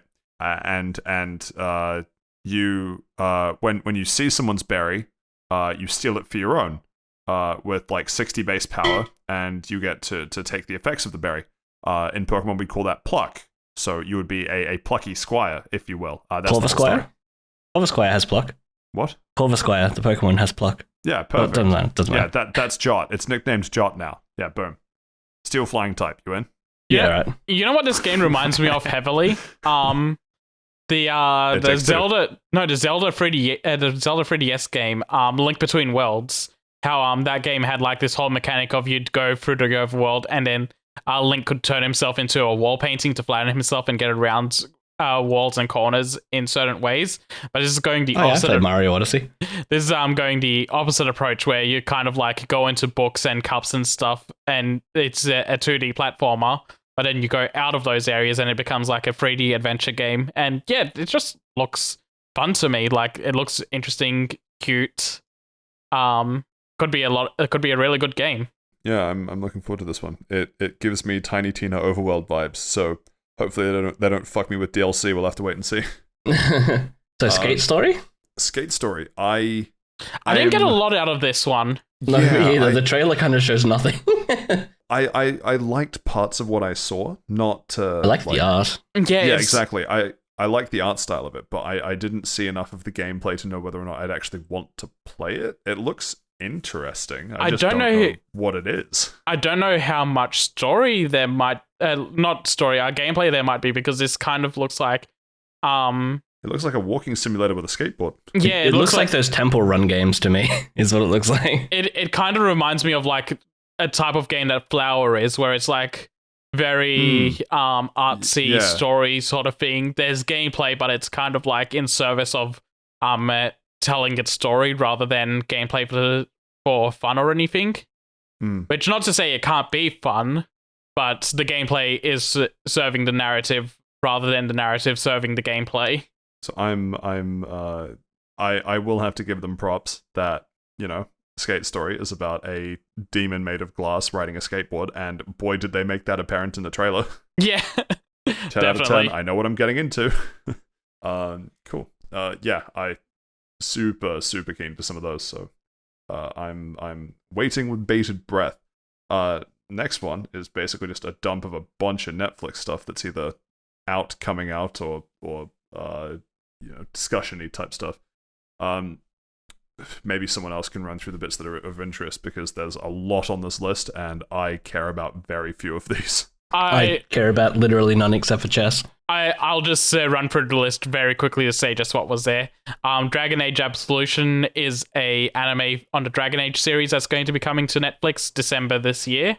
They showed a little bit more of the second show that's going to be coming out. They had Harada come out to talk about some stuff for the show. I actually haven't seen this, so I don't know what he actually talked about. That I'm gonna skip over because I'm not sure what these couple of things are. This one's really weird to me. They're making a chess game based on the Queen's Gambit. And I saw the trailer. I saw the trailer for this, and it's kind of interesting. Like, they're going all in on it. There's like multiple different board styles. Like, you play chess on like a paper version of the game, or the classical board game, or like very intricate and pretty pieces, and there's like a single player mode where you go against characters in the show, but also chess online just kind of exists. It does, but like this one has like puzzles that you need to solve and like trains you up and stuff as well. Still chess.com. It is, but it's I don't know, it's a bit more I don't want to say like formal, but like it's like a proper game rather than like a flash game kind of thing, you know? My doesn't really make a difference. The marketing department for the Queen's Gambit did was release a board game based on the Netflix series. 10 out of 10 marketing. Cuphead is finally releasing the second batch of its episodes that people aren't getting paid for. Yikes. Yeah, there's things to be said about Netflix and how they handle animation. They also revealed another game called Point P, which is by the people that did It was a jumping game. I forget what it's called. Doodle Jump? Doodle Jump, yes. It's by the I thought you Doodle were Jump memeing. people. Holy shit. It's by the Doodle Jump people, and it's like kind of like another version of that, but it's more based around like trying to bounce off the walls and keep going up and feeding the beast at the bottom of the screen. This is extremely Super Meat Boy. cute. And the last thing I wanted to talk about for Geeks Week was they teased more Sonic Prime was going to be at this show. They literally showed a 30-second trailer at the very end that the only new thing it showed was Big the Cat was going to be in the show. Oh, and also Dragon's Blood Season 3 is on the way, which we all sort of expected anyway, so cool. Yep, and that's basically the quick rundown of Geeks Week. Actually, I don't think it's in the news, but just because it's sort of related to this, confirmation in the last day or two that we've got 3 animated Avatar Last Airbender movies in the pipeline through that. Nice. Yeah, through the new, I don't remember what the studio is, but the studio set up by Dante and the other co-creator of Lost Airbender. So yeah, that'd be cool, just because it's in a similar vein as some of the Netflix stuff. Yeah, that's pretty cool. Anyway, yeah, next up on the list, X Bros. I Steve sleep. would like a word with you. I sleep through this. It was The definitely... entire thing? There was Hollow Knight in there. There's like 2 bits in here that was worth being awake for, and then the rest I sleep. And was that Persona 1 and Persona 2, or? Man, we're never getting Persona 1 and Persona 2.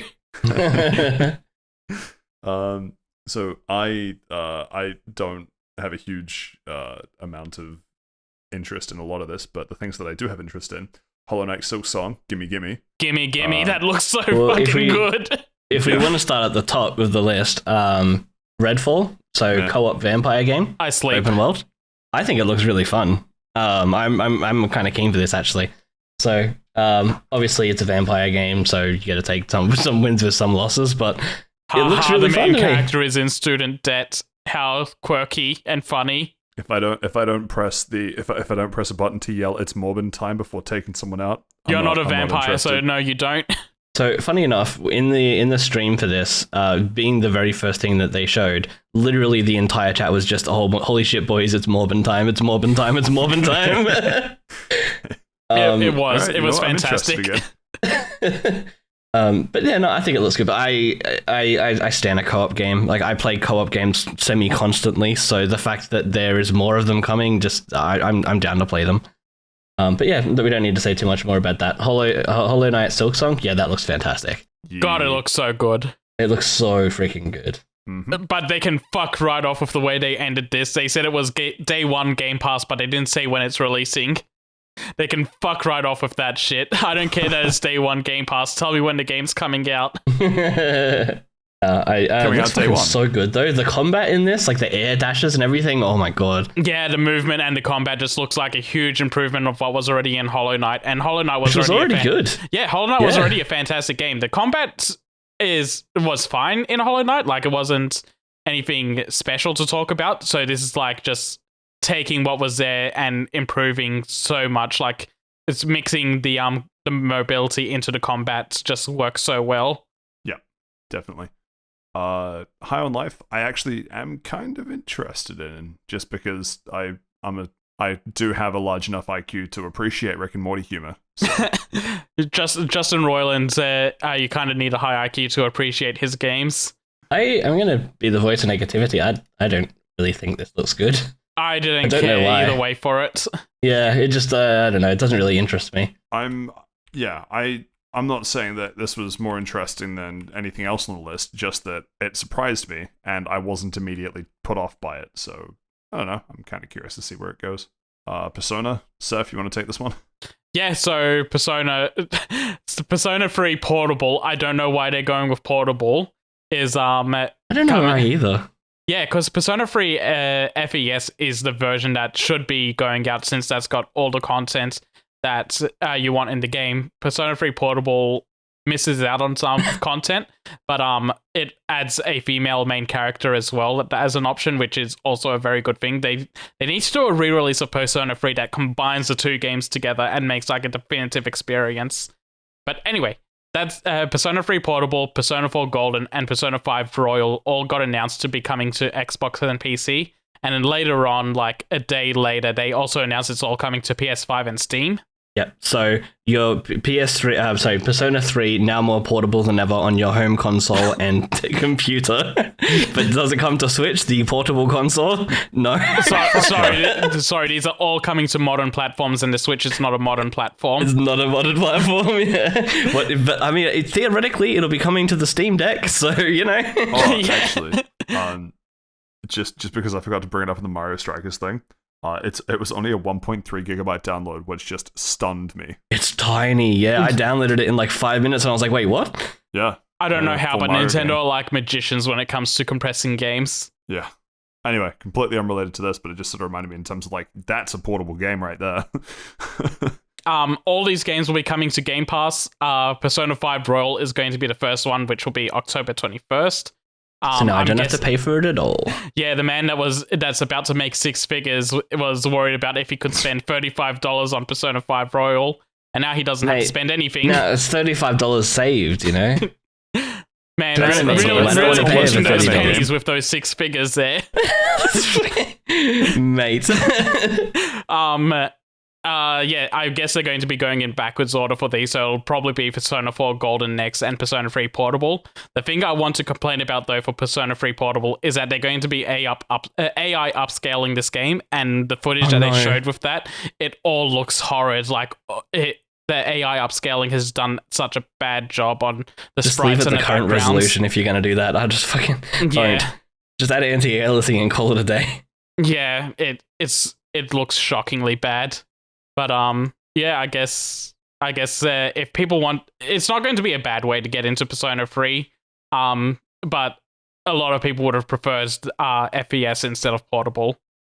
But yeah, can move on from that now. Cool. Riot Games. So I think I'm the only one that has any interest in this. Imagine supporting Riot Games.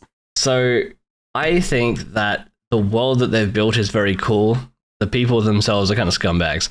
So I don't know how to feel about that. But the League of Legends, for the first time, will have every character available if you have Game Pass that you can play rather than just the free characters or the ones that you've bought, which I think is really cool and makes it compete with like Dota and Smite if it still existed and everyone else like that. And then they're actually adding a whole bunch of other games to PC Game Pass as well as mobile. So you've got all of the champions in League of Legends and League of Legends Wild Rift. You've got the Legends of Runeterra coming to PC and mobile, where you get a Foundations base set, which is like, I don't remember exactly what Foundations is, but it's a whole bunch of different cards. Teamfight Tactics, you get all the little legends, and then Valorant, you get all the agents as well. So, yeah, it's not actually said a date that's coming yet, but it is coming. Any other notes on that, guys? Not really. Wake me up when Project L is shown off. I've enjoyed my time with Riot Games in the past, but this doesn't really change anything for me, I guess. This is my take. All the champions being available is enough for me to go back and play League of Legends again, at least semi-casually for a little while. So imagine not just having the champions that you enjoyed playing unlocked. Imagine playing MOBA games and dealing with their toxicity. Imagine thinking that imagining playing MOBA games puts you on some sort of imaginary high ground. Imagining. Imagine Foster's Home for Imaginary Friends. Man, what a good show. We should talk about that instead of Riot Games. Just talk about that instead of Plague Tale Requiem because I sleep. I sleep too. I sleep 3. Forza Motorsport. Right.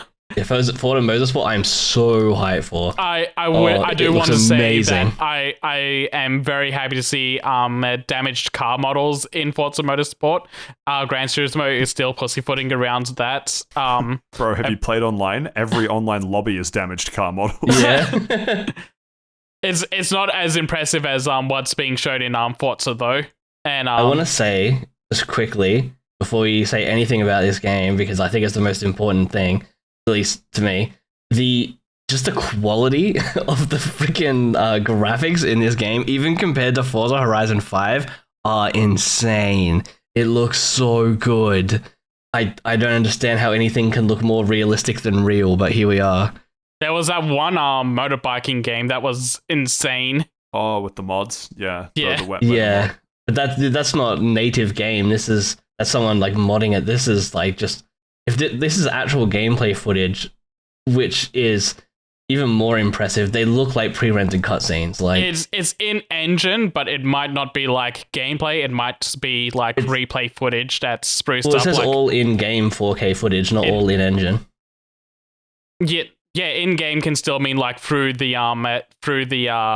replays rather than like actual gameplay. I mean, yeah, but still, this looks incredible. It does. Like, it's not to take away from even on the cars it's around. not to take like, away from like what they're showing. It's just like, is this like actual race gameplay or is this replays like in-game footage?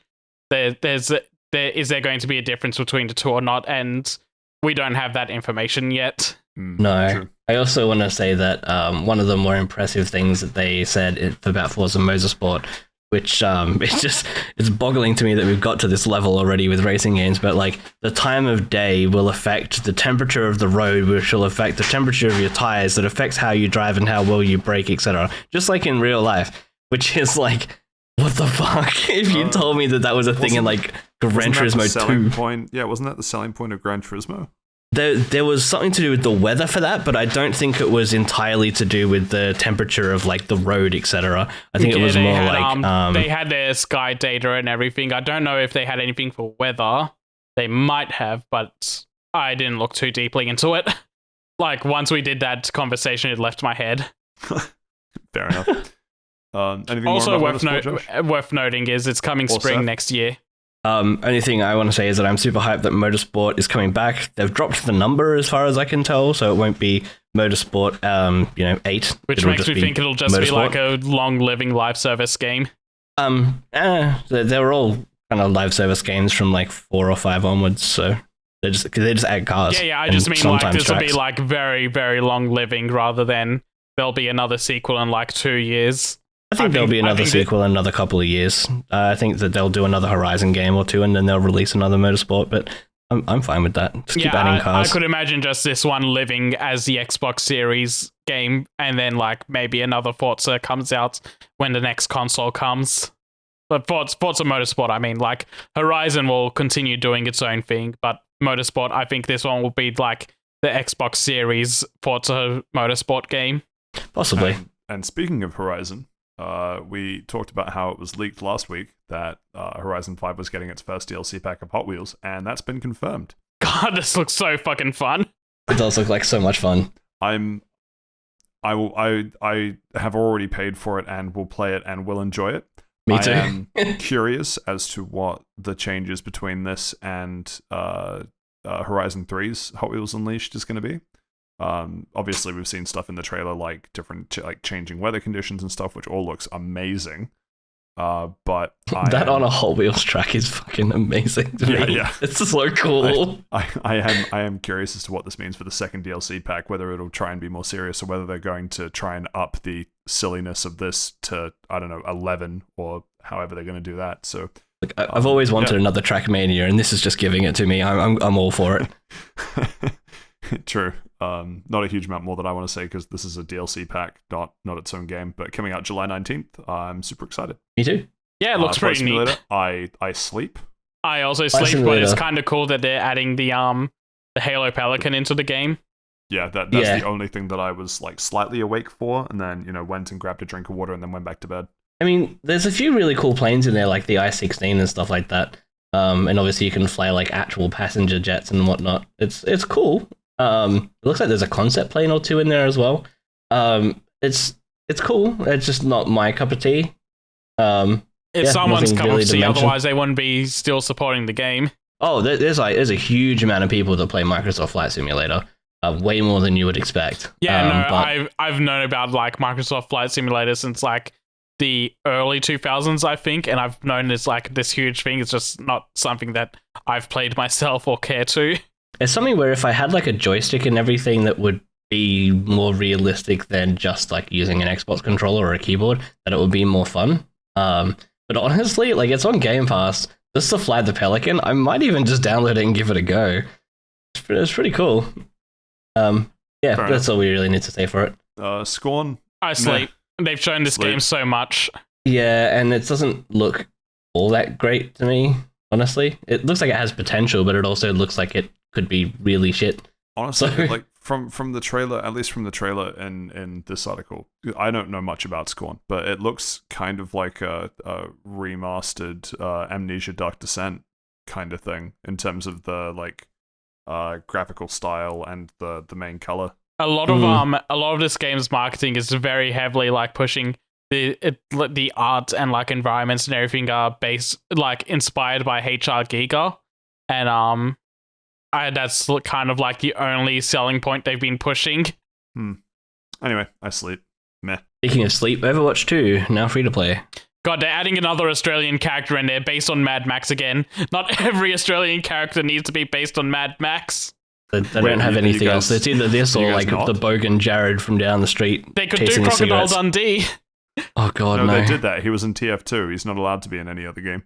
You're right. And the Crocodile Dundee in TF2 is fantastic. It's true. It's true. He's got Australia as his chest hair. Have standards. Does he what? It's amazing. Yeah. But yes, Overwatch 2, free to play. I don't think anyone cares, and if they care, they can just play Overwatch 1 and get the exact same game. So, alright. I like the one that talks about Overwatch 2 taking place 6 hours after Overwatch 1. Just because it's a different time of day in the maps. I mean, that's literally accurate. Some of the maps are just like nighttime or daytime instead. I think that might have been a donkey take, actually, now that I think about it. But I think it was actually. Excellent take, though. History. I do want to mention though that okay. that they kind of fucked up this showcase a little bit because the new character they showed off, they gave her like a CG cutscene that was supposed to be like this big reveal, but they showed a gameplay trailer first which had her all over the place, and I think they got the two trailers backwards or something. It's funny. Ara History Untold, I could not sleep more. I don't even remember this showing up. It's not much to remember, honestly. Just a real-time strategy game. I just don't care at all. Hideo Kojima confirms he's working on a game with Xbox Game Studios and it's going to be running on cloud technology. Sounds like a threat. It does sound like a threat, doesn't it? The last time Xbox Game Studios tried to do something with cloud technology, we got Crackdown 3. So I'm not all that confident. Oh, Crackdown 3 was so shit. Crackdown 4, let's go, baby. Imagine him making something so bad that even Terry Crews can't save it. Yeah, I know, right? True. God, I forgot he was in that. Yeah. So did Terry Crews. So did everyone. Okay, well, Elder Scrolls Online. Do we sleep or do we play? Sleep. I've between this and Final Fantasy, Saif has convinced me that Final Fantasy is the one true god in this space. I'm kind of like, I want to play the Elder Scrolls Online just because it's more Elder Scrolls, and I can't wait any longer for the next fucking Elder Scrolls. I've heard it's not that bad.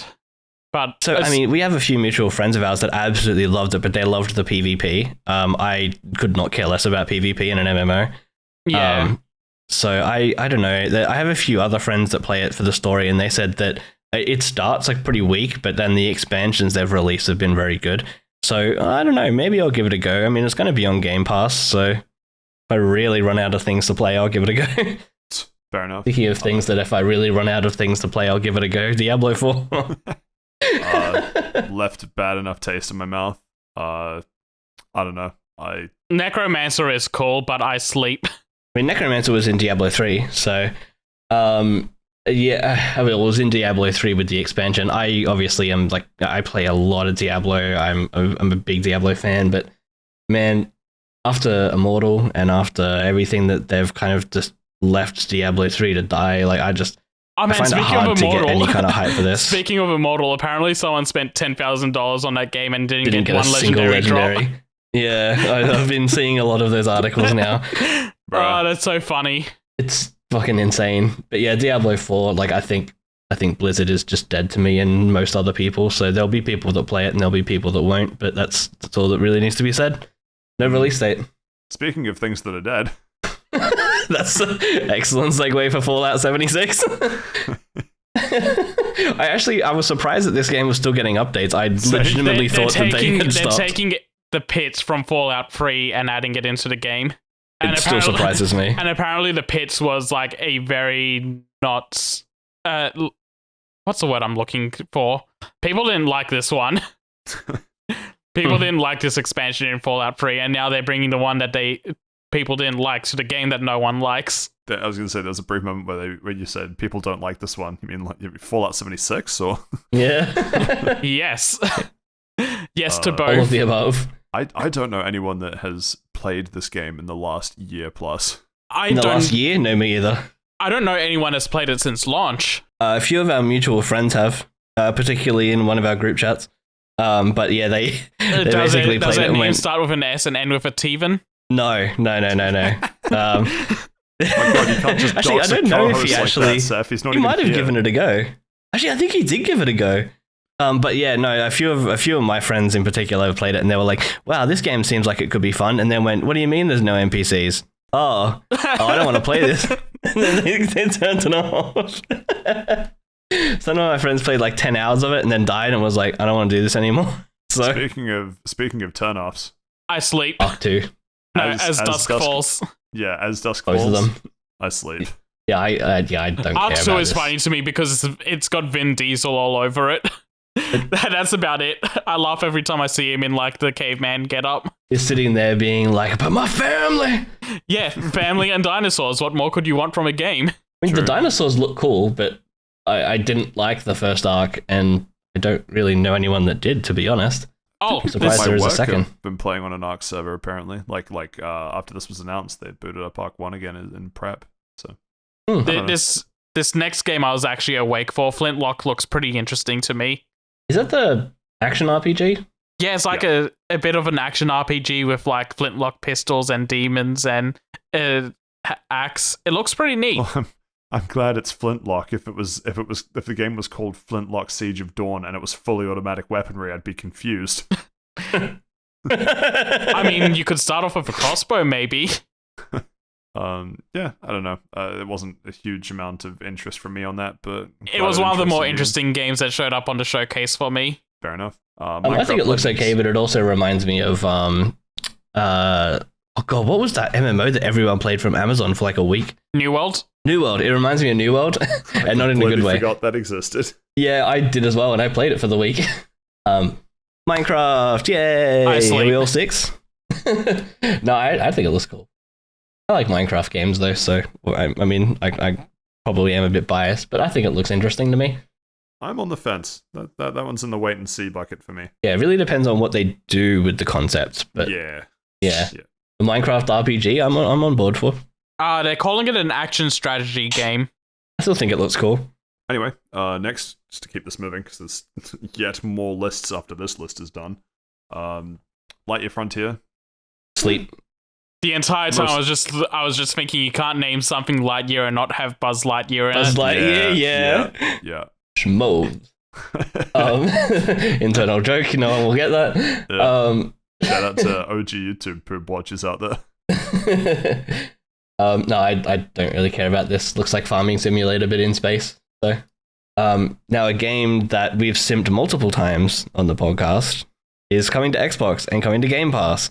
So, Gunfire Reborn. Are we hype? Well, I mean, I already have it, so I'm not Yeah, I too already have it, and I already have it on PC where I'm going to play it the nice most for anyway. Xbox owners. That's It's, about yeah, it. if I you've sleep. been listening to the podcast and you haven't been sure if you want to play it and you have an Xbox, I very highly recommend it. It's So, an Steven. excellent game. Hmm. Steven, yes. yeah. I wonder if it's going to have crossplay. We can get into play. That's the one thing I'm wondering from this, is that they didn't announce whether it does, to my knowledge. But 4-player co-op too, so it'd be perfect. but yeah, very good game. The Last Case of Benedict Fox. The entire time I was thinking you can't name something Benedict and not have Cucumber Snatch in it as well. Man, they should just hire you as a marketing consultant, honestly. I know, Honestly, right? like, I'm full of artistically and ideas. artistically and camera angles wise, I think it looks really cool. Otherwise, I don't really care. Sea of Thieves. A whole time through this, I was just thinking you can't name something Sea of Thieves after the launch it had. Sea of Thieves had a pretty decent launch.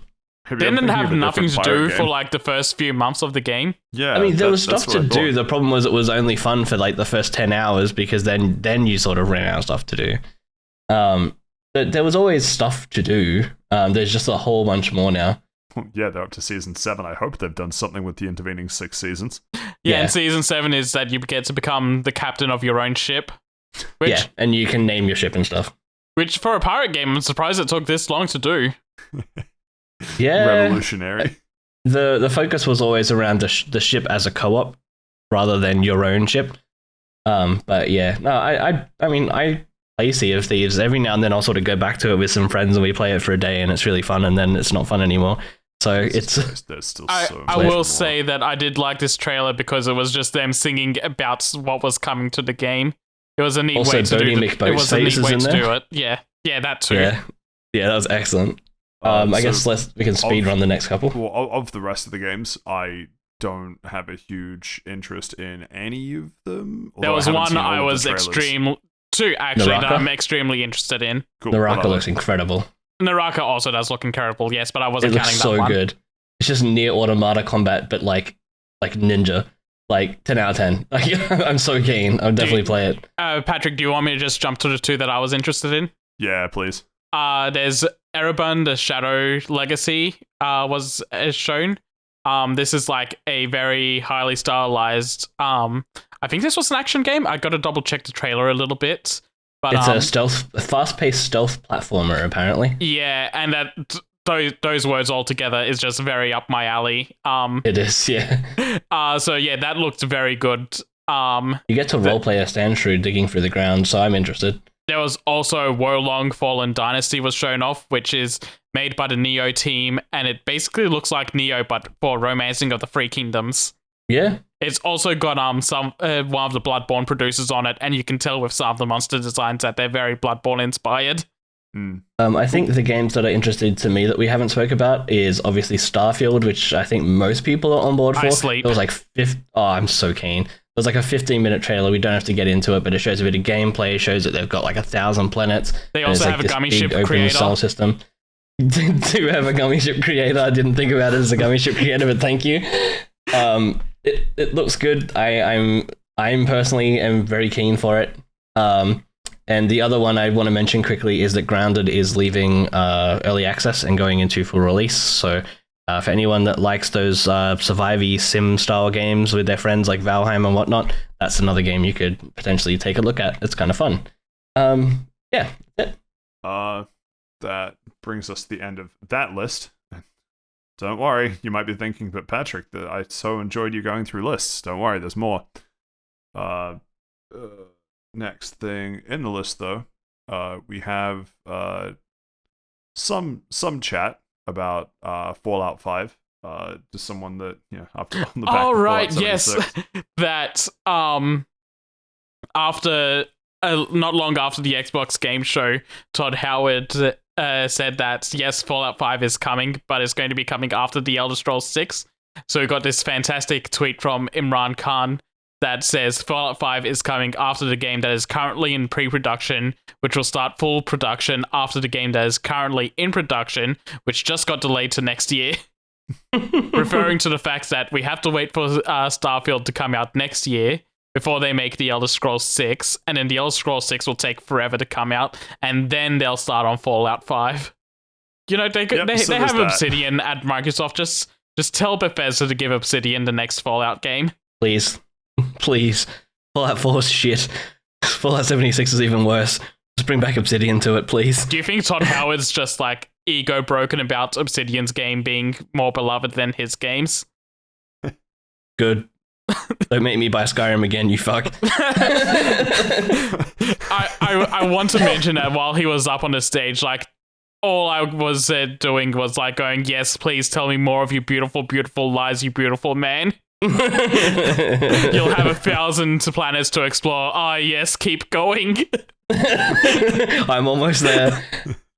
Do we want to pick and choose out of the next couple of lists? Because there's a few that I want to mention, but otherwise there are just too many. PC game show. I'm just going to pick and choose because honestly, there was a lot here and not a lot of it was good. Yeah, no, I agree. It started off really strong with a game called Solstice. That's like a character action game that's coming out. It's been shown off a couple of times, but it looks really fantastic. It's got like lady guts, basically. And yeah, I don't know if there's a whole lot I can say to describe it, but it looks right up my alley. It's like the exact type of game that I enjoy. And that's coming out September 20. What else is on your list? Seeing as you're already in the swing. The next on my list was give me 1 second. They showed off Flintlock again, but that was the same trailer that was at the Xbox show.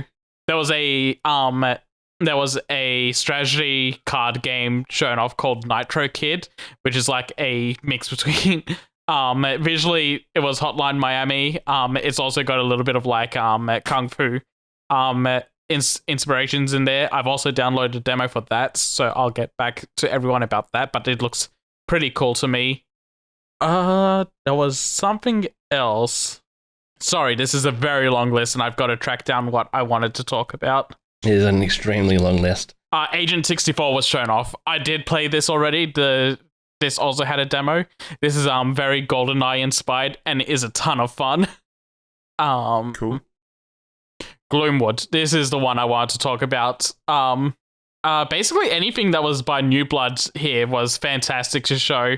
And the lead developers at New Blood, hilarious. They did like some skits before showing off their games, but they finally showcased Gloomwood, which is a game that a lot of people have been excited for, and it's basically a inspired by classic Thief games. And what they've shown for that set looks really good. And again, there's going to be a demo released for this. So, God, there's a lot from the PC game show that did get demos. Yeah, that was looks really interesting, and basically what people want from a stealth game after so long. And the last thing I guess I'll talk about was the Half-Life Alex game they showed off at the very end. It's a mod. There's an upcoming mod, like first party mod, Levitation. Just adds a whole bunch of like enemies and stuff like that. Yeah. Basically that 5 looks, more hours of content, I think, from reading around. 5 to 6, I think it said. But yeah, that looks really cool. The way that you interact with everything.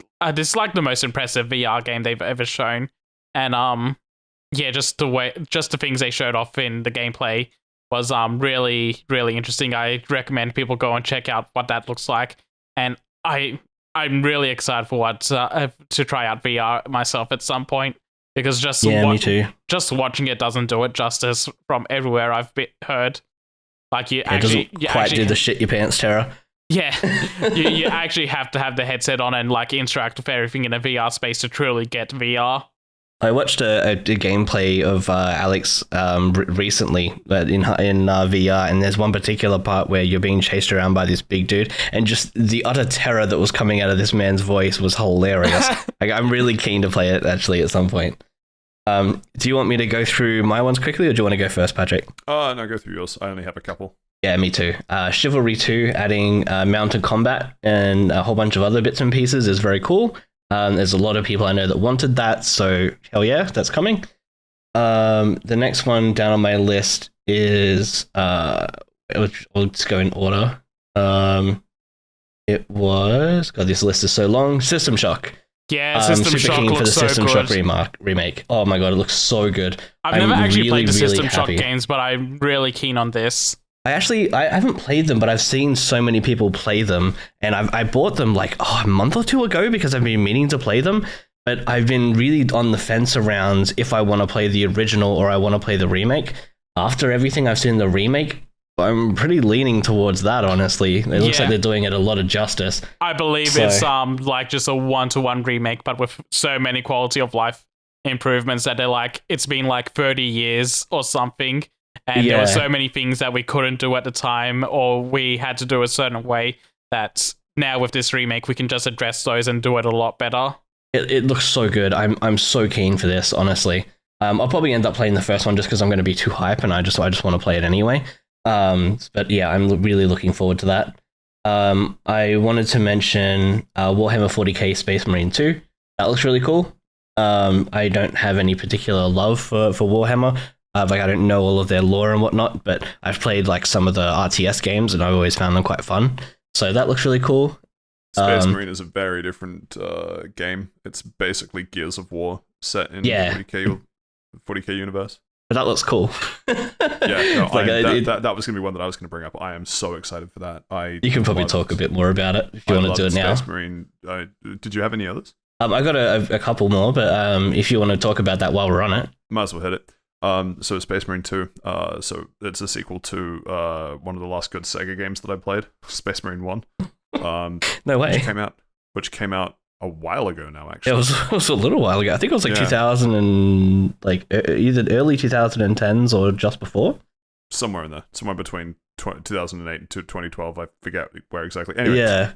So people have been talking about whether or not there'd be a second one for a while. It was announced / confirmed probably like a year or plus ago now, because of COVID kind of messed with everything. But so excited for this. They showed a kind of, well, they talked about, because they showed an interview, and parts of that interview, the interesting one was that they announced that you could draw within the game engine a shit ton of Tyranids, which is awesome because Tyranids weren't an enemy type in Space Marine 1. It was Orcs and then Chaos, which suggests that it's still it's a different story, which is cool. It still looks to be Ultramarines, which means that it'll still be based loosely, probably in some lore. I think there was like Primaris or something thrown around, but I'm super excited for this. It's very Gears of War-y. It's very like you feel like a tank and nothing can bring you down type thing. The combat just felt really good.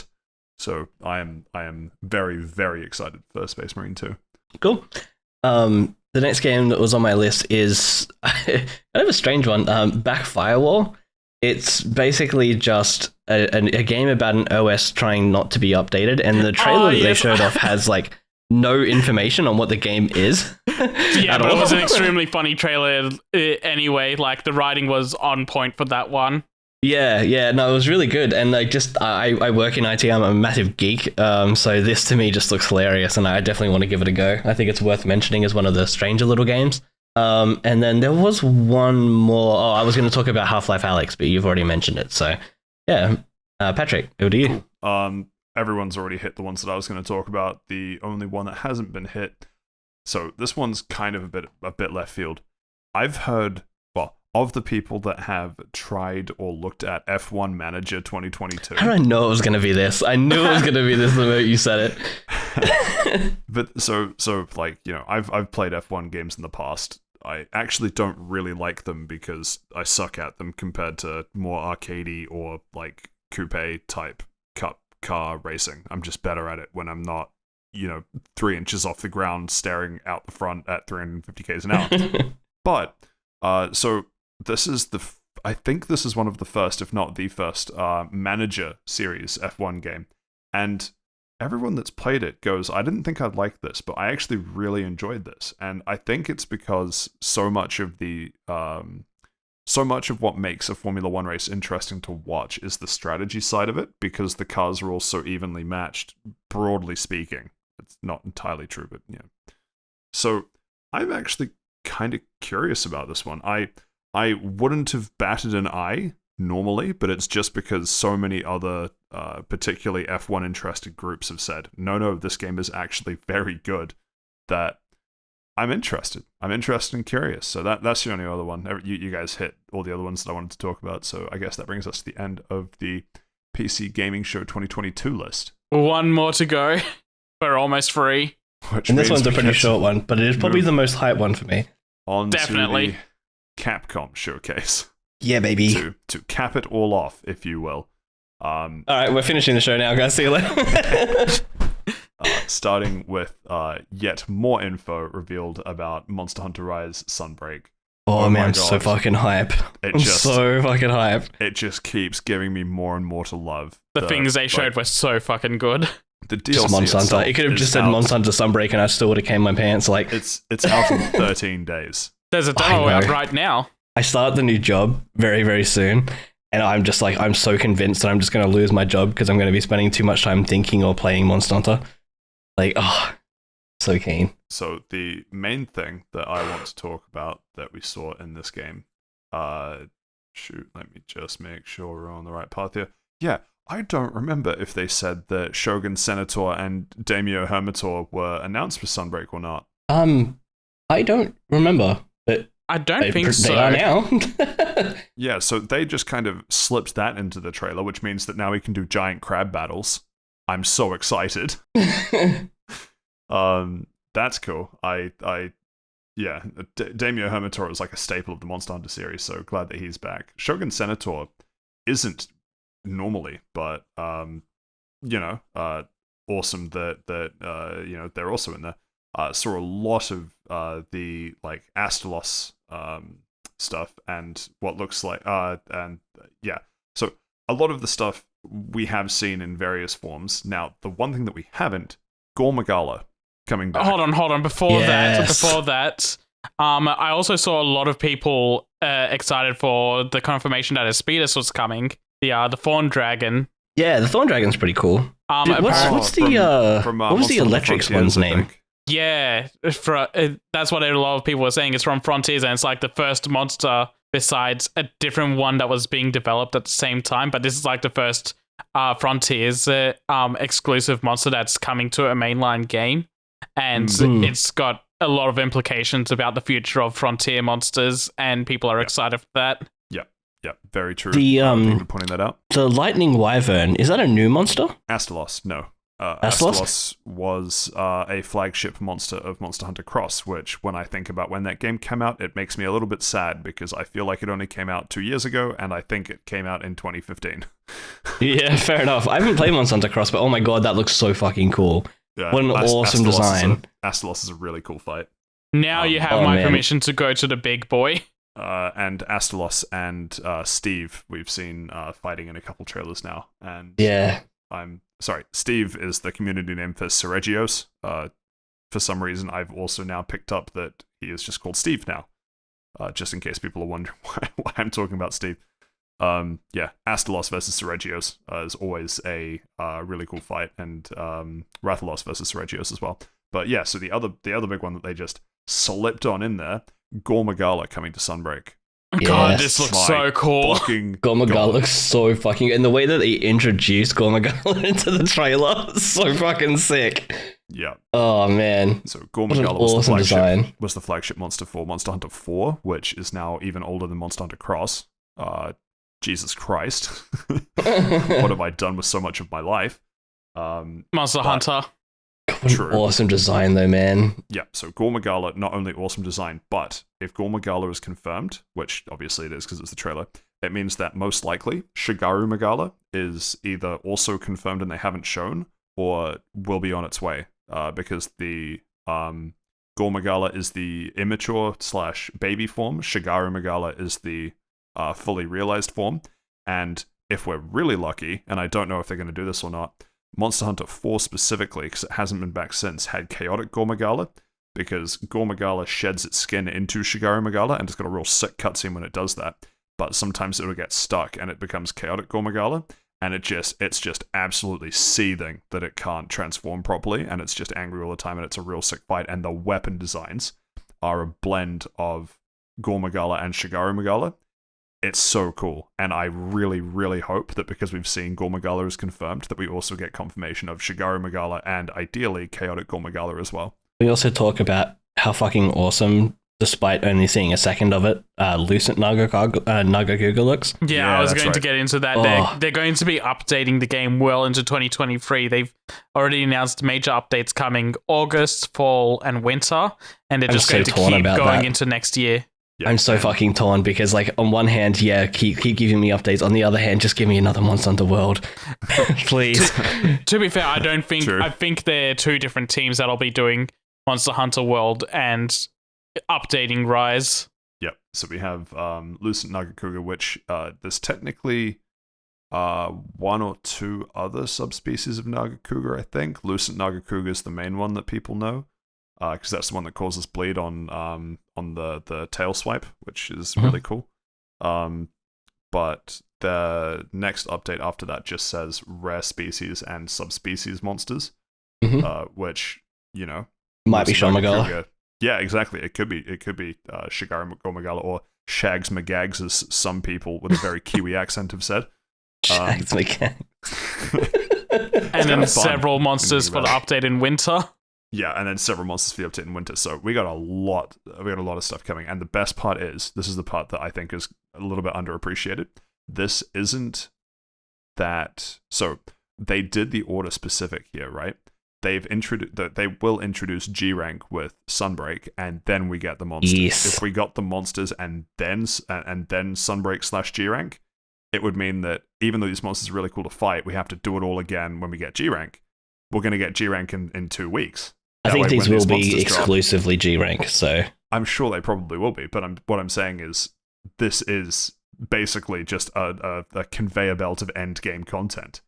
Gimme. yes. I am here for it. Also, because it's not in this trailer and wasn't mentioned in the article, they also confirmed that they're bringing in the jungle stage from Monster Hunter 2, I think it was, they said. I think it was 2, yeah. Yeah. It was an old Monster Hunter game. It looks cool. Yeah, that jungle map looks really nice. Yeah. I haven't played Monster Hunter 2, so. But yeah, I think they said it was like a fan favorite map as well, so... Yeah, I don't remember reading that, but yeah, I know that. I didn't read it anywhere, but it was in the showcase that they did, like the 13-minute showcase, whatever it was. Okay. Yeah. But yeah, I know that map. Getting all about flashbacks of fighting Congalala in there. I believe the demo has you on that stage fighting the Astolos. Sweet. I'm so excited. Me too. I'm always so excited for Monster Hunter, though. Yeah, just more Monster Hunter is always good. I'm also extremely excited for the next game, if we want to talk about the next game. Sure. Exoprimal? Yes. Yes. Exoprimal looks so fucking cool, man. It's like a mix of so many good things. It's a mix of Earth Defense Force and Dino Crisis and a little bit of Left 4 Dead. I know basically nothing about this game, but I really like that the thumbnail for the YouTube video just looks like a really high resolution model of Ana from Overwatch. Alright, so let me sell this to you very quickly. Imagine you are in the future. I'm in. And alright, that was easy. Imagine you're in the future and there's an AI that's like, alright, so I'm gonna basically push humans to their limit. And you have a mech suit that has like mag guns and everything. And then they're like, the AI is like, all right, I'm going to give you a fuck ton of dinosaurs to fight with your weapons, like hordes of dinosaurs. Yeah. And then all of a sudden, these dinosaurs start getting like cybernetic upgrades and shit. That's like so 10 out of 10. I'm so fucking in. It looks amazing. The multiplayer only game, probably the only downside, but still 10 out of 10. They also showcased a 15-minute. You go first, both. Pat. Sorry, like, is it PvP or PvE or both? Both. There's modes where like that they call like dinosaur defense, and then there's modes where you'll verse other people in other mechs as like a pure PvP, and then there's PvE versus PvE where you both do dinosaur defense at the same time, and the winner sort of takes all kind of thing.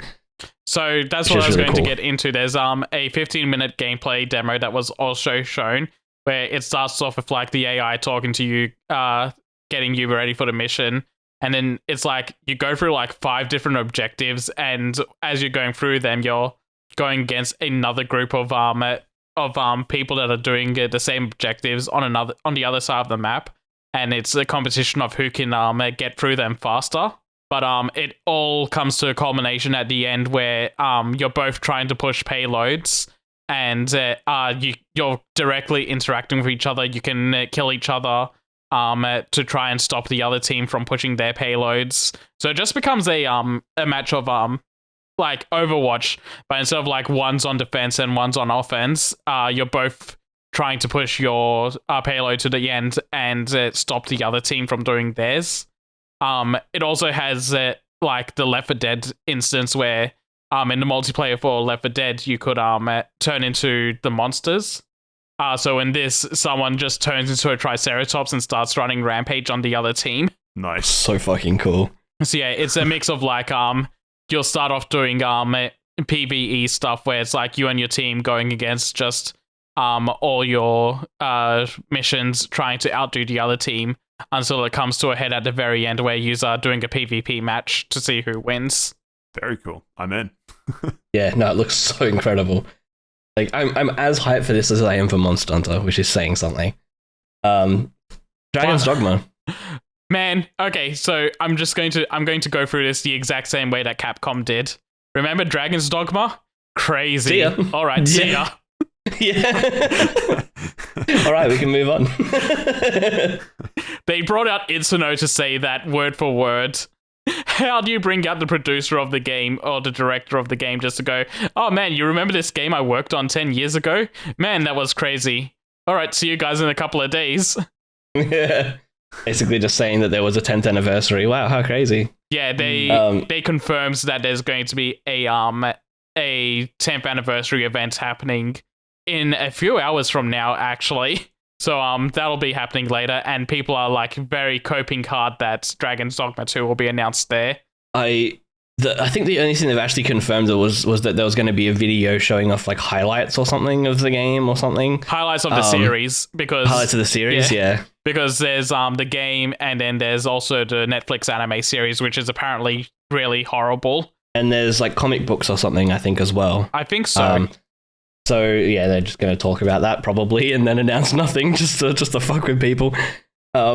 Yes. All right. Do we move on? Yeah, we can move on. Mm-hmm. Resident Evil 8 had its DLC announced, which looks absolutely incredible. Apparently, this is just going off the ending of Resident Evil 8 as well, so this is just like a hard sequel DLC. It effectively is, yeah. You play as a character who has their daughter taken in Resident Evil, and then you play as the daughter in the DLC, which is like very cool. And she has like all these powers and whatnot.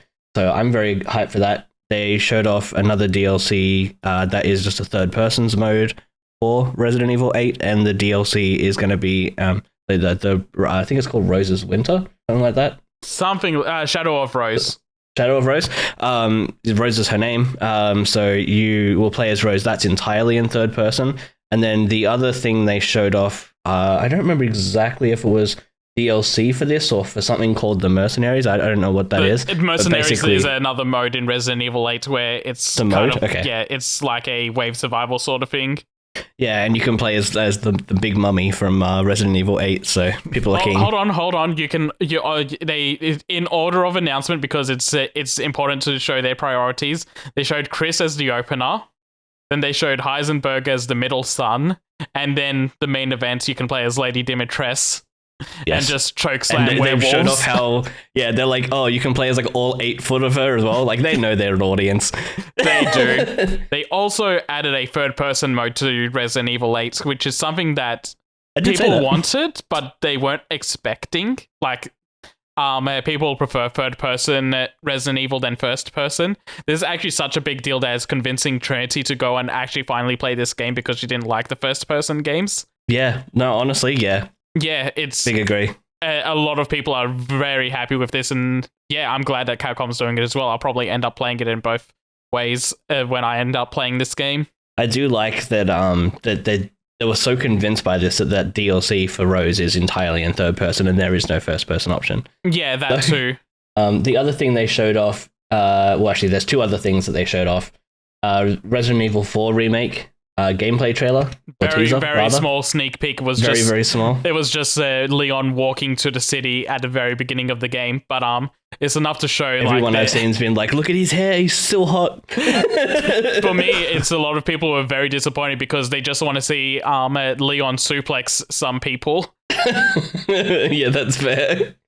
And then the other thing they showed off was that Resident Evil Biohazard, which is basically the reimagining of the series after That's 6. 7.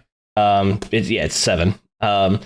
Resident Evil 2 and Resident Evil 3, the remakes are all getting current gen updates that will be free. Fun fact about this, the Resident Evil 2 and 3 were so broken on Steam that they've actually rolled back a version so that people can download the older version of the game, because all the minimum specs went up a huge degree. It broke every single mod for these games, and it just broke the game for a lot of people. So, wow. Yeah, so like there's a last gen version available now and a next gen version available for people to download on PC. I didn't even realize that was a thing. That's rough. Yeah. So it's a good thing they rolled that back and let people download the version they want to download.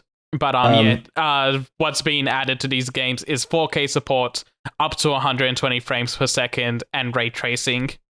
And these updates came out the same day, so they came out all on PS5, the Xbox Series consoles, and PC. Yep. So yeah, that's it for the Capcom showcase. It was a small but very good showcase. Very action packed, and that's the last of our list too. The last thing Steam- on the news docket I want to mention. Up you go, Before Patrick. you get to that, Steam just hit me with hey, you need to update whatever. So I went, okay, fine, I'll just restart Steam. So restarted Steam, and you know how it just comes up with that, like, hey, here's some stuff that we think you'll like. Yeah. Mm-hmm. Cult of the Lamb available to pre-purchase now. Nice. It knows. Damn it, listening Google. to me. Also, anyone listening, Arc 1 is free so long as you add it to your Steam account before the 20th of June. Huh. So that includes you two now, and I don't know if this is going to get out before the 20th of June, but to the people in the future, We go hope back you got in it. time, and yeah, We'll throw something on the socials for it so that everyone's aware. Arc 100% off. Obviously done because of the Arc 2 stuff that was announced, but yeah, no, just wanted to quickly drop that in there because Steam updated, and here we are. Anyway, what were you saying, Seth? Yes, so earlier I mentioned that the Dragon's Dogma stream is happening in a couple of hours. At the same time, there's also going to be a Final Fantasy 7. There's going to be a Final Fantasy 7 stream exact same time as that. Both are going the exact same amount of time, 10 minutes each. I just wanted to mention how fucking insane that is, and Twitter is broken up into people that are very excited for Dragon's Dogma 2 and people that are excited for Final Fantasy 7 Remake Part 2.